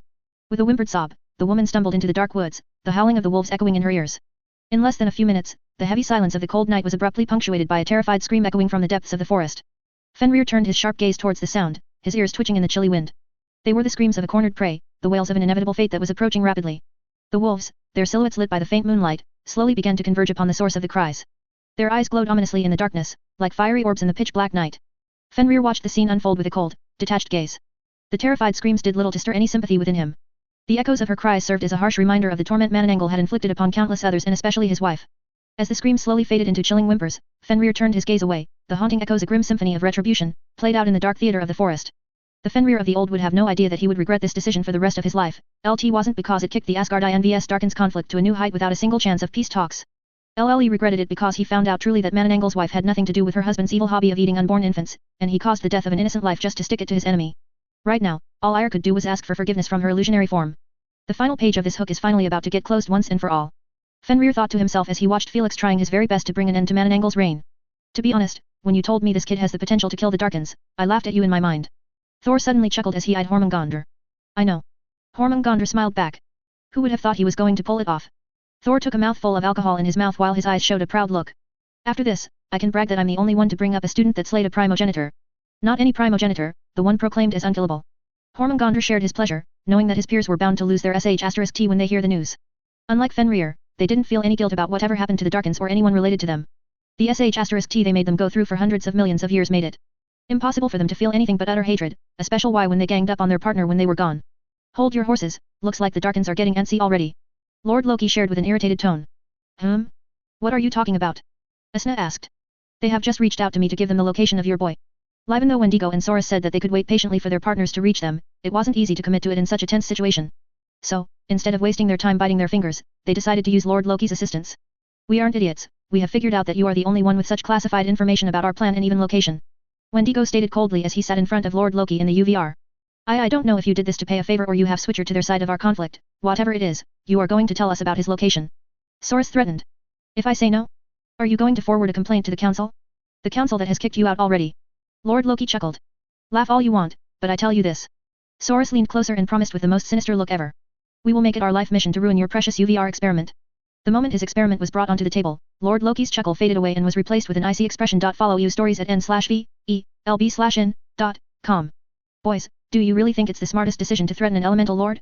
An elemental lord, who can hunt you down anywhere you go, and even if you hug the legs of a Unigen, you won't be saved. Lord Loki stressed with his eyes narrowed, is this really how you want to play this? Think carefully before you reply. 1370 Seeking outsiders' help. Wendigo and Saurus felt their hearts go cold all of a sudden as they stared at his soulless eyes. Lord Loki always seemed easygoing and informal, which made him seem quite bullyable compared to the other elemental lords. But, when he gets angered, he reverted back to his true character and the Darkins seemed to realize that they were truly walking into a massive mistake due to their anger. Let's just leave. So, they calmed themselves a bit and left without saying another word even when Lord Loki made it clear that he knew about their partner's whereabouts. They left, but it's doubtful if this is going to stop them. Lord Loki shared with the tenants. If they were smart, their next destinations would be either Elemental Lord Osiris or Lord Dune. Thor narrowed his eyes. The tenants nodded in agreement. I guess it's time for me to dip. Felix said. He assumed that he had a few hours until the Darkins managed to find him. But he didn't expect them to move this quickly and even seek outsiders' help. It was best for him to change his location to somewhere more secure and unreachable. As they anticipated, the Darkins reached out to Lord Osiris. Since they knew that Lord Loki wasn't neutral anymore, they had to get rid of their AP bracelets, which made establishing a connection much more difficult. Fortunately, they still had a few clones spread in the 7 demon realms and they used them to make the call. We seek your aid, Lord Osiris. Our brother is lost, and we require your help with the death string to locate him. Wendigo requested, his voice as respectful as ever.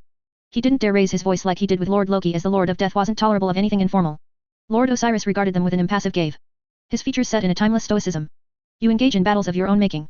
I have no interest in your conflicts. The Darkins remained unfazed as they anticipated such a response. We offer you 3 favors. 3 actions that you may invoke at any time of your choosing. It was a known fact that Lord Osiris operated through favors and if the price was right, he had no problem with offering his help on such simple matters. Alas, this situation wasn't like any other. Osiris shook his head. Even the temptation of 3 favors cannot sway my resolution. I shall remain uninvolved in your petty squabbles. What the hell? Why would he reject us? It's 3 favors and all he needs to do is use his death string to guide us. Get the latest chapters on n/felbin.com. Saurus and Wendigo were left pretty displeased but mostly confused. 3 favors was an overprice for his help and they expected it to work %. Unbeknownst to them, Lord Osiris rejected their proposal for the sake of his curiosity. Ever since he called Lord Zervan to cash out Felix's favor, he knew that there was something fishy about him. After all, he was one of the few ones with great familiarity to Lord Zervan and he understood that he never does anything without a reason. Can you at least tell us if our partner has died or not? Saurus changed his request to something that could be done with a mere glance from Lord Osiris. As the Death Primogenitor, he held a record of all things that died or still living in this universe and there was no way better than him at this. His string hasn't been cut, now leave me in peace. Lord Osiris gave them this at least, which didn't really please the Darkins as much as they would have if he helped them find their partner. Still, it was a good piece of information. He is still alive, which means they have really taken him to another dimension or something. Saurus said coldly, the FLers know that it's useless to kill him, so they must be planning to keep him sealed somewhere for eternity. Not for long, L.Et seek out Lord Dune's help. There is no way that greedy worm won't help us out if we offered the same price. Without a second wasted, they swiftly attempted to contact Lord Dune. After a couple of rings, Lord Dune agreed to a meeting. Unlike their meeting with Lord Osiris, the deal was struck the moment Lord Dune was offered 3 favors to merely act as a guide. He didn't care about Felix, his masters, or the conflict in general. In his eyes, this was a conflict outside of the Primogenitor's Council jurisdiction after the Darkins were kicked out, which meant he could do whatever he pleased and not get in trouble with his peers. Send me the coordinates to the nearest location where he disappeared. Lord Dune ordered expressionlessly. Done. Saurus took care of it and waited with his partner in the area where Felix and Mananangle had their confrontation. In the blink of an eye, Lord Dune had emerged from a supermassive wormhole in the exact given coordinates, causing the Darkins to put a significant distance between them and the wormhole not to get caught in the rising spatial storm. Lord Dune's size defied all earthly comprehension, a titanic creature that dwarfed even the largest cosmic bodies. Silver as starlight, his body glinted and shimmered with the brilliance of thousands of stars. His form was serpentine, winding, and coiling in a mesmerizing display of cosmic grandeur. It was clear that he possessed a size manipulation ultimate ability, which could be considered unexceptional for a lord, but Lord Dune knew what he was doing. As he emerged fully from the wormhole, he turned his gigantic antennas toward Saurus and Wendigo. He said telepathically, I can sense an unnatural spatial distortion happening here and connected to another location, follow me. Lord Dunk reduced his size until he was their height and then created a spatial portal, connecting him to his mentioned location.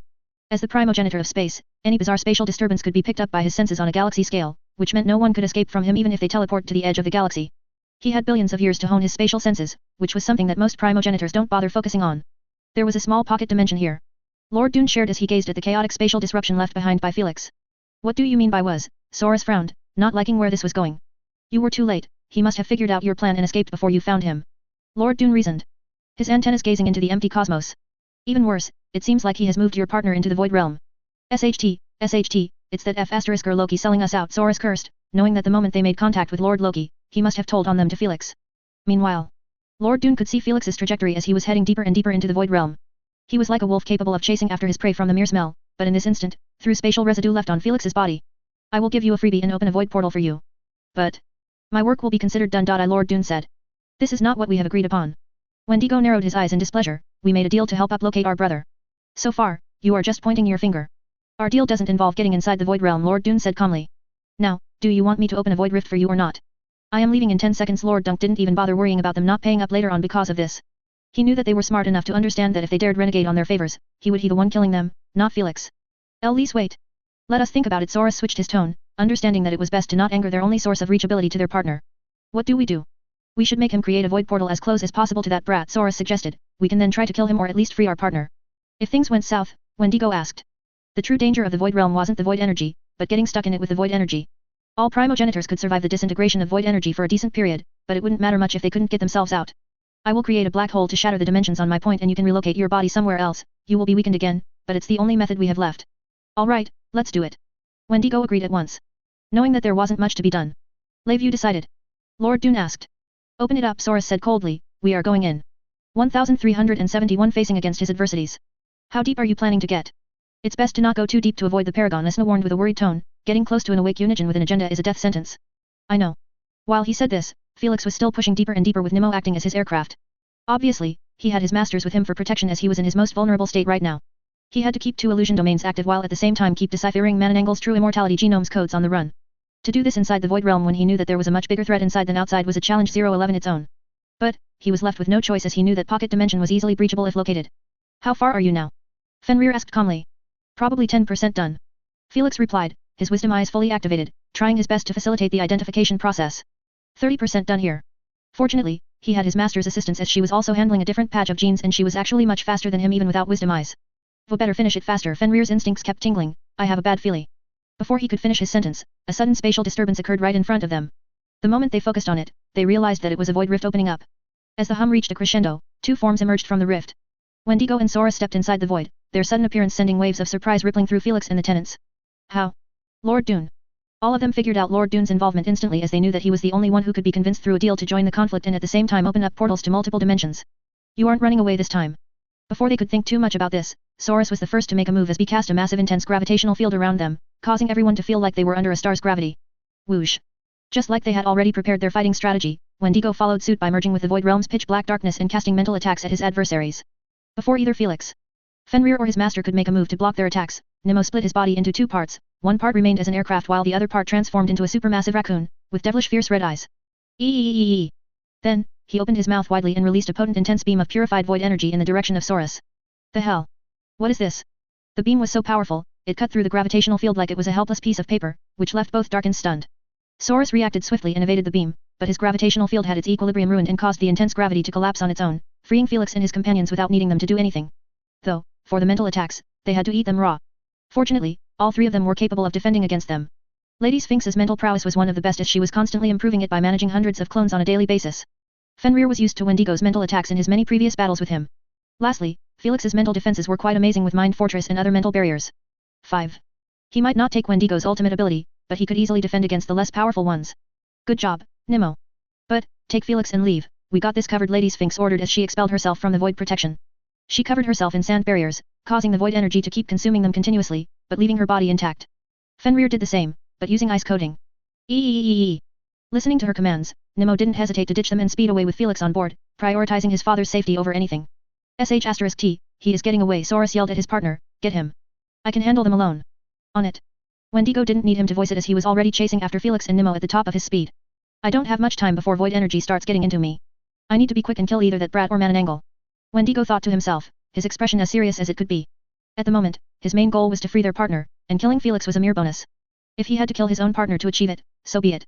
*T, we can't go faster than this without causing the illusion domains to fall apart. Felix frowned, not liking the situation in the slightest. He told Nemo to go at a moderate speed even when he could easily leave Wendigo to eat his dust. But, the instant he did that, Mananangle's consciousness would snap wide open from his illusion domains, and all of his efforts would be gone to waste. Mananangle had seen and knows too much to end up surviving his plan. The tenants understood the difficult situation Felix was in and shimmed in to help him out. You have 2 choices, either wait out until Wendigo's darkness barriers end up consuming all of his fuel and forcing him out of the void realm, or turn around and fight him with Nemo. Thor shared, his grip tightening around his alcoholic jar. While he offered 2 choices, the first one was merely there as a show. All the tenants knew that Primogenitor's energy tank was monstrous and Wendigo could last hours if not more if he put his entire mind into the chase. Fight it as Felix responded with a hardened expression. While he made his decision to engage in a battle with Wendigo, he still wasn't planning to stop anytime soon. He wanted to pull him as far as possible from his partner, so even if his masters failed to keep him put, he wouldn't interfere in time. Please be careful of his ultimate ability, Isna uttered with a worried tone, memories of Felix's failed experiments against it resurfaced in her mind. Don't worry, I trained hard for this moment. Felix responded with an earnest look. Goddamn void energy, it's everywhere. Meanwhile, Wendigo wasn't having the best time of his life. The void energy was literally everywhere, making it impossible for him to release any darkness-related particles without them getting absolutely devoured. If it was not for them, he would have dominated Felix already with all of this darkness around. After all, the void realm was a mirroring dimension without a single ounce of light capable of resisting the void energy's disintegration, which can be considered as a paradise for darkness elementalists. Alas, while void power source was not visible, it was there and darkness particles had absolutely no place in its home. Here should be enough, Nemo, let's do this. Nemo came to a full stop and separated himself from the aircraft yet again. But this time, Felix came out with him and left Mananangels alone in the void aircraft. Obviously, he was still in the illusion domain, having no clue about any of this. Nemo. Give me a pride buff. Lice. Without an ounce of hesitation, Nemo extended his paw in the direction of Felix as he cast upon him the symbol of pride, emerging on the back of Felix akin to a tattoo. Felix did not take Nemo with him to the elemental galaxy and left him to waste thousands of years fooling around. He might be a bit retarded and much weaker than his scaled alter ego, but he could still use the same laws too, just not as well. Felix had helped Nemo find out a method to use the Sin's laws to boost his strength, and this was a mere taste of what they had come up with. That's the good stuff. In an instant, Felix felt a surge of power source coursing through his veins. It was as if a dam had been opened within him, releasing a torrent of raw, untamed power that filled him from head to toe. This was the power of pride, the sin most associated with the notion of hubris and confidence. It was potent, intoxicating, a reservoir of strength that promised untold might. His muscles swelled with newfound energy, his eyes burned with unquenchable fire, and his heart pounded with a thunderous rhythm. His pride, his unyielding belief in himself, had been amplified 100-fold, transforming him into a vessel of pure, focused power. With everything that happened to Felix in his journey, his pride had been cultivated naturally to the point, he believed himself to be capable of even slaying those beings. This helped him achieve this unimaginable temporary strength boost. This should do it. Felix beamed his Cosmos Breaker and used the void suit to coat it as well, leaving only the tip of the blade in the open. With its immense resistance to destruction, he knew that it would survive a decent period before the void power source would get to it for real. Felix lifted the axe and pointed it at Wendigo, then he challenged him while his body seemed to be covered in a pressuring aura. Your boyfriend is right behind me, free him if you dare. 1372 Wendigo vs Felix. Wendigo didn't respond to his taunt. He remained calm and analyzed the situation. This brat can't be underestimated, he must have dealt with Mananangal on his own since neither Thor nor Hormungandr had made an appearance all this while. Did those bastards die in the past for real and their wisps are the only thing existing right now? The Darkins might not have had any proof of this before, but they always had doubts about the Asgardians' life status. The fact that their battle with their student had lasted for decades and yet, they never bothered to show themselves had always made them more inclined to believe it. Now, he would be a fool to believe that those two were still alive when they didn't bother to show themselves even in this critical moment. While this news was somewhat music to his ears, it also implied the horrifying truth that their brother had been taken care of in a 1vs battle by a mere newly ascended deity. What's the deal with that creature? How can it wield the laws of sins and void at the same time? Don't tell me, it's the reincarnation of the paragon of sins, Wendigo thought to himself as he eyed Nemo. If Nemo didn't look quite stupid, he would have believed that he was the paragon of sins himself. There is only one way to find out about his nature without an ounce of hesitation. Wendigo released his spiritual pressure on Nemo. Felix merely snickered and watched as the spiritual pressure collided with Nemo. It can't be. When Wendigo saw that his powerful spiritual pressure didn't even tickle Nemo or force him to bring out his own as protection, he couldn't help but feel chills coursing down his spine. Fortunately, he didn't suffer from a backlash, which made him understand that Nemo's spiritual pressure was just slightly higher than his. He isn't a unigen, but how can he have spiritual pressure rivaling primogenitors? Is he a new unique void creature? Wendigo's mind was filled with more questions than answers. Alas, Felix wasn't planning to clarify any of them or give him time to wonder. Whoosh! Without an ounce of hesitation, Felix dashed in the direction of Wendigo, appearing in front of him in less than a split second. With an icy expression, he swung the Cosmos Breaker, his muscles straining with the effort. Too fast. Can't dodge it. The divine weapon moved through the void, meeting Wendigo's form, cleaving through his shadowy figure, splitting him in twain. Yet the victory was momentary. The two halves of Wendigo, instead of falling lifeless, began to seethe and bubble, dark matter sealing and twisting within.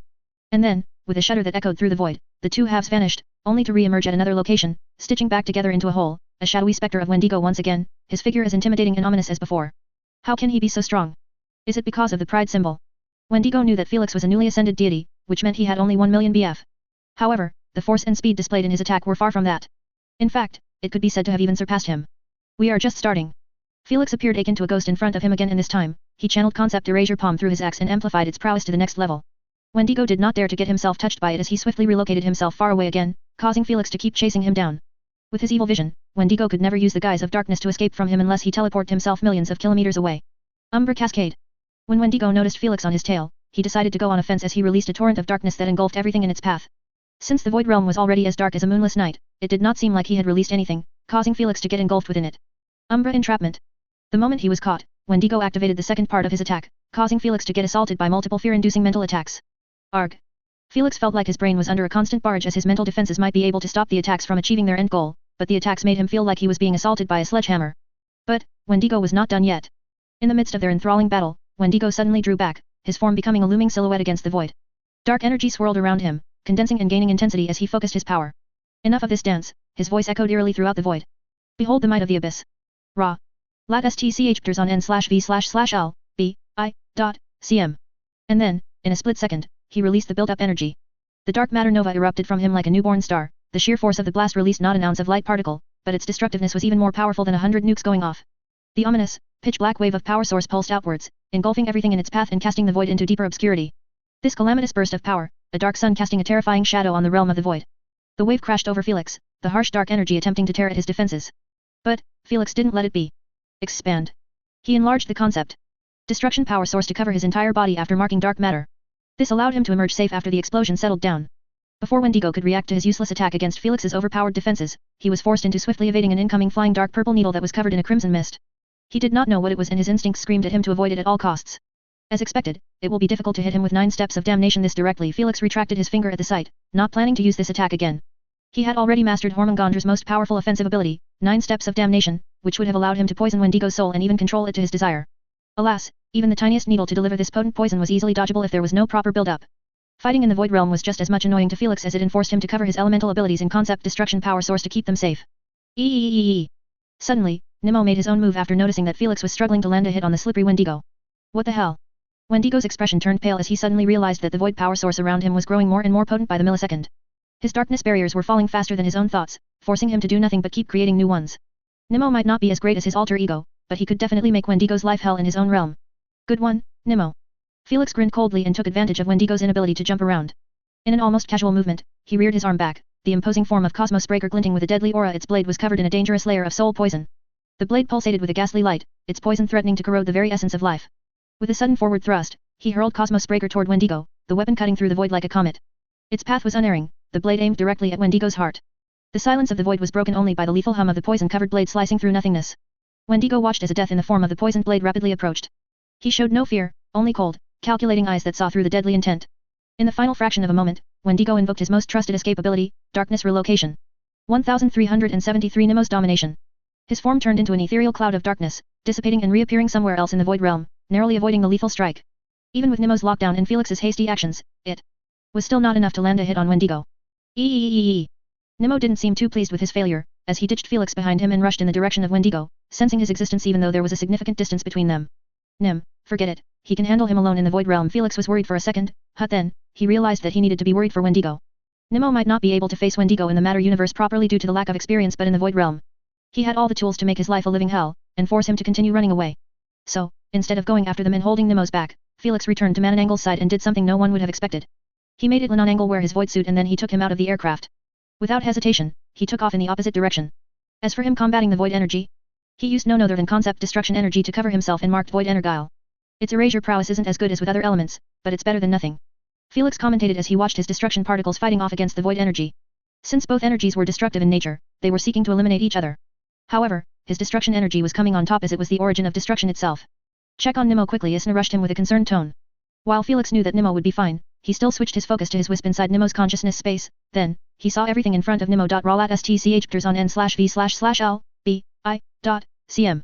Damn, he must be wondering if he was fighting against the paragon of sins. Felix expressed with a sympathetic look at the sight of Nemo creating 7 versions of himself and each one was wielding a sin law as they surrounded the stunned Wendigo. He hit the nail right in the head. What the f*** is this?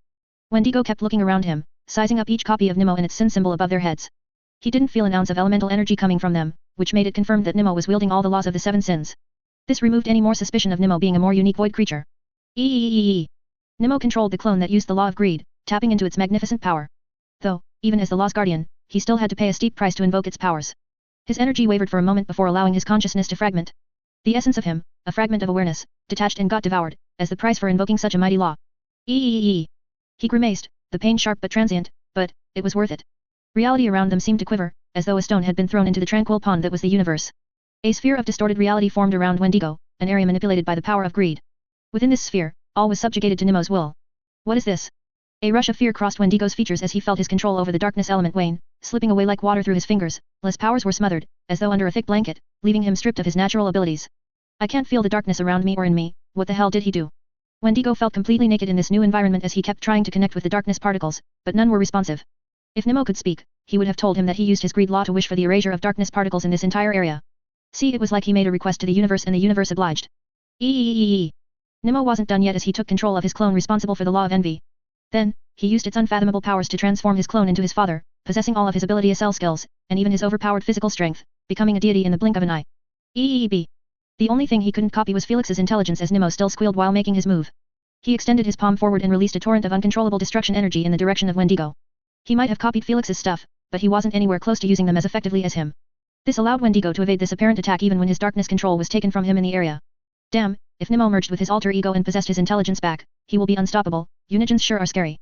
Felix commentated as he watched Nemo completely pressuring Wendigo with all sorts of attacks. There was no plan, no thought process behind his attacks, but they were deadly enough to make Wendigo not stop moving for even a second. What's worse? He could not create any more shields to protect himself from the void energy. SHT, I cannot stay here for another second. Wendigo's expression kept getting uglier and uglier as the void energy was starting to eat into him for real and he could do nothing to stop it. The worst part, he had completely lost track of Felix and his partner, making him understand that even if he managed to survive Nemo's onslaught by some miracle he wouldn't be able to fulfill his mission. Still, he wasn't planning to leave empty-handed. I'll take you with me if I have to. Without an ounce of hesitation, Wendigo used his ultimate ability, Eclipse Consciousness. His eyes glowed ominously, his form a specter in the void. Summoning all his will into his eyes, they turned into pools of eternal darkness as they focused on Nemo's colorful eyes. As he gazed deeper into them, the darkness within Nemo began to reflect in Wendigo's eyes, giving him the weapon he needed to take him down. The darkness particles in the area might have been eliminated, but the darkness within Nemo was still there. Nemo remained eerily calm. In fact, he seemed somewhat curious about the rising shadowy tendrils that were reaching out to his soul barrier, ready to swallow it whole and cast his consciousness into the deepest abyss. However, the moment the darkness tendrils made contact with Nemo's soul, something incredible happened. A fierce, invisible resistance met the intruding darkness. His shadowy tendrils recoiled, shriveling back as though burned by an unseen flame. The eclipse of consciousness, a technique that had felled countless foes, retracted in the face of Nemo's soul. The insidious darkness skulked back, whimpering like a cowed wolf facing a superior adversary. Impossible. Wendigo's confident smirk faded, replaced with a look of genuine shock. He expected some resistance from Nemo's soul, but he never thought in his wildest dreams that it would react in this manner. Am I really facing the Parag? Alas, before he could react to this dumbfounding situation, the void power source had finally gotten hold of his body and caused him grave agony as his cells began to disintegrate. Albeit unwillingly, Wendigo was forced to use darkness relocation and escape to the matter universe, recreating his body using the cosmic dark matter. Felix and the tenants did not know what to think at the sight of Nemo skipping happily in the direction of Felix after defeating one of the most fearsome primogenitors in the universe. He seemed not to care about such things but more about receiving praise and belly rubs from Felix as a reward. 1374 The Day of Judgment. When Nemo caught up to Felix, a rare gentle smile was seen playing on his lips. He picked up Nemo, his stern facade softening into a more congenial one that Nemo had been familiar with in their quieter, peaceful moments. Good job, Nemo, Felix said, his voice warm with praise. He extended his hand, not for a warrior's clasp but for a more affectionate gesture. His fingers sank into Nemo's thick fur, gently moving in rhythmic patterns that spelled out the universally loved act, belly rubs. Nemo's eyes glowed with a soft pleasure, his previously stalwart stance slackening as he reveled in the affectionate reward. He let out a low, contented purr, the tensions of the recent battle ebbing away under Felix's gentle ministrations. The void realm around them, previously a battlefield riddled with heavy tension and high stakes, now felt more like a serene starless night. After showering him with some deserving love, he packed up and took off into the darkness, knowing that it was possible for Wendigo to return again. Unbeknownst to him, Lord Dune had left the moment he was done with his end of the bargain, leaving Wendigo strapped on the matter universe while his partner was still inside. Recognizing that it would be too difficult for him to hold two primogenitors at once, Wendigo informed his partner. The mission is off. I have failed to save Mananangle. What do you mean? Saurus wasn't pleased in the slightest by the news. Here he was being forced into defense to buy time for his partner, just for him to fail in less than a minute. I will explain later, you have to leave now. They can surround you from four sides and with that monster on their side, I can't guarantee your survival, Wendigo warned with a somewhat fearful tone as he envisioned Nemo's appearance. Fine. While Saurus had no clue what he was talking about, he still complied with his partner's wishes, knowing that he would never behave like this if it wasn't serious. This isn't over, we will keep coming at you again and again until you free our brother. Saurus left a cold threat behind as he launched his ultimate ability, causing both Fenrir and Lady Sphinx to put a significant distance between each other. Too bad, you don't have such luxury. Fenrir sneered as he watched Saurus disappear into the depth of his black hole. He understood that the Darkans believed that their plan was to keep their partner sealed inside the void realm, which implied giving them all the time in the universe to save him. Alas, they had no clue that Felix was getting closer and closer to putting an end to their brother's life. Some time later, Wendigo and Saurus had grouped up on the matter universe on an isolated planet. Wendigo had already told him about what happened during his chase, which left Saurus somewhat stunned. He even blocked your ultimate ability? Most primogenitors can't do that. Saurus expressed with a deep frown, not liking this development one bit. His strength and wicked powers give off the paragon of sins vibes, but his entire identity isn't even close to the real one. Wendigo disclosed, I don't know what the hell is that thing and I really don't desire to be near it ever again in the void realm. Tough luck, if we desire to save Mananangle, we have to find a way to deal with it. Saurus sighed in frustration, having no idea how things developed this terribly. How about we visit the Paragon of Sins? That demon referred to her as his mother, which means there is a high chance of her being awake. Wendigo narrowed his eyes coldly. We can tell her about this new copy of hers and see her reaction. There is a massive chance it might backfire on us, but at this point, we are really running out of options. Soros found his plan to be too dangerous as it was known that the Paragon was unhinged and she might start her day by getting rid of them first. But, there was not much to be done as they could not afford another deal with Lord Dune and the other primogenitors had rejected them. Let's think of a different plan on the way. Still, both of them took off toward the darkness well, knowing that beggars can't be choosers. On the other side, Felix had regrouped with Lady Sphinx and Fenrir. Felix and Lady Sphinx had been huddled over the complex holographic gene map for hours. The projections highlighted the numerous strands of Mananangul's DNA, each shimmering with potential a labyrinth of genetic complexity that held the secret to his true immortality. Lady Sphinx, her truth eye scanning the intricate network, suddenly froze. Her eyes flickered with the sharp glint of recognition, and she pointed at a particular strand. Here. This is it, she said, her voice steady with certainty. The cluster that will kick off the least destructive chain of genes connected to true immortality's cluster. Felix studied the gene she indicated, his brow furrowing. Lai was silent for a moment before turning to Lady Sphinx, his eyes meeting hers with grave intensity. Are you certain we can do this without killing him? Lady Sphinx finished, understanding the gravity of Felix's hesitation. Yes. But it won't be without consequences. Erasing this gene cluster will cripple him, severely. He will lose functions, his strength will diminish, and he'll be reduced to a shadow of his former self. He might even lose half of his brain's functions and be a vegetable. But, he won't die. Felix smiled coldly, which is all I need. Felix looked back at the genetic blueprint, his heart pounding in his chest, then, he turned to his master and Felix nodded, giving Lady Sphinx the affirmation she needed. And so, they began their meticulous work, the grim resolution on their faces mirroring the gravity of the task at hand. With the gene cluster of interest pinpointed, Felix and Lady Sphinx began their meticulous task. Felix's finger, glowing with crimson energy, traced along the glowing strand. As he touched the critical sequence, it flared brightly before starting to disintegrate. It was as though a fuse had been lit, with the fire spreading down the entire sequence, igniting the connected strands in a cascade of genetic destruction. Lady Sphinx stepped in, her sand abilities morphing into microscopic granules that acted as scalpels, cutting through the genomic linkages, further isolating the immortality sequence. With each incision, the chain reaction grew, spreading throughout the genetic structure, and severing the strands related to Mananangul's immortality. Their combined powers worked in harmony, a master and a student, systematically annihilating the complex sequence that was Mananangul's bane and boon. The ethereal glow of the DNA hologram flickered, disrupted by the destruction happening within. As the final strand of the immortality gene sequence disintegrated, the effects on Mananangul's physical form were swift and catastrophic. His body is falling apart, are you sure about this? Asna asked, seemingly concerned at the state of Mananangul's body. As the final strand of the immortality gene sequence disintegrated, the effects on Mananangul's physical form were swift and catastrophic. His once impenetrable skin, the embodiment of immortal vitality, faded from its original vibrant hue to a dull, sallow pallor like parchment long forgotten.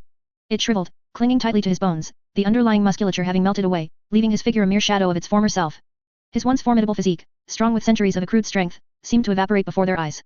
The muscles that had once been cords of steel underneath his skin dissolved, his sinews shrinking and losing their density. His broad shoulders drooped, his once bulging arms and solid chest became thin and skeletal, his body reminiscent of a gnarled, ancient tree stripped bare in the heart of winter. His eyes, once fiery and full of malevolent vitality, dimmed, becoming vacant. The sheen of his hair faded, turning to a frail silver white, falling around his gaunt face like a ghostly shroud. His teeth, once sharp and threatening, crumbled in his mouth, leaving his gums a barren wasteland. The sight was horrifying, resembling a live zombification of a once respected and feared deity. Mananangul had no idea about any of this as his mind was trapped in another universe, a universe he wished nothing but to escape from. Though, one could only wonder how would he behave if he woke up and realized that his timeless reign had reached its end. It's done. We did it. Felix and Lady Sphinx looked at each other, their faces reflecting a mixture of triumph and solemn realization of what this implied. The first primogenitor to die in a real fight was going to be the one considered unkillable by the entire populace. The irony of this situation is hard to fly by anyone's head. Thor uttered, gulping a big mouthful of alcohol at the sight of his once hateful nemesis being turned into an empty husk. Are you going to do it now or stick to the plan? Asna asked, her eyes focusing on her lover. I have had my revenge, but justice can be served only when it's done in public. Felix stated with a firm tone, Mananangul's execution will be a public event and all the aggrieved parties who suffered under him will be served their closure once and for all. While Earth was blown out and more than 40 billion lives had been ended in an instant, those 40 billion had connections to many other people outside of the planet. Felix always wanted to give them their rightful closure by ending the life of the culprit right in front of them, it was the least he could do. Without further ado, he got outside of the void realm with his party and requested with earnest expression. Queen, please turn on the stream and make sure to share it as an emergency, overriding all active streams at the moment. 1375 The Day of Judgment. 2. The moment Queen AI did as he ordered, the entire universe was turned into a platform for Mananangul's execution. Besides the private streams, all screens across the UVR and the real world began showing Felix and the disturbing husk of Mananangul, kneeling in front of him. Felix used his illusion domain to create the perfect execution stage in outer space. It was a bloody throne and Mananangul was chained to it, making everyone questing what their eyes were feeding them. What's the Grand Supreme doing? And who is that skeleton? Wow, is that really an execution stage? What did that poor thing do to anger our lord? Landlord. I love you. The stream chats across the entire universe were packed with mixed comments, but the majority were focusing on the identity of Mananangul. In fact, even if Mananangul wasn't looking like a zombie, almost everyone would still not recognize him as primogenitors' identities were kept secret at all costs. But, the same reaction didn't occur in the primogenitors and the inner circle councils.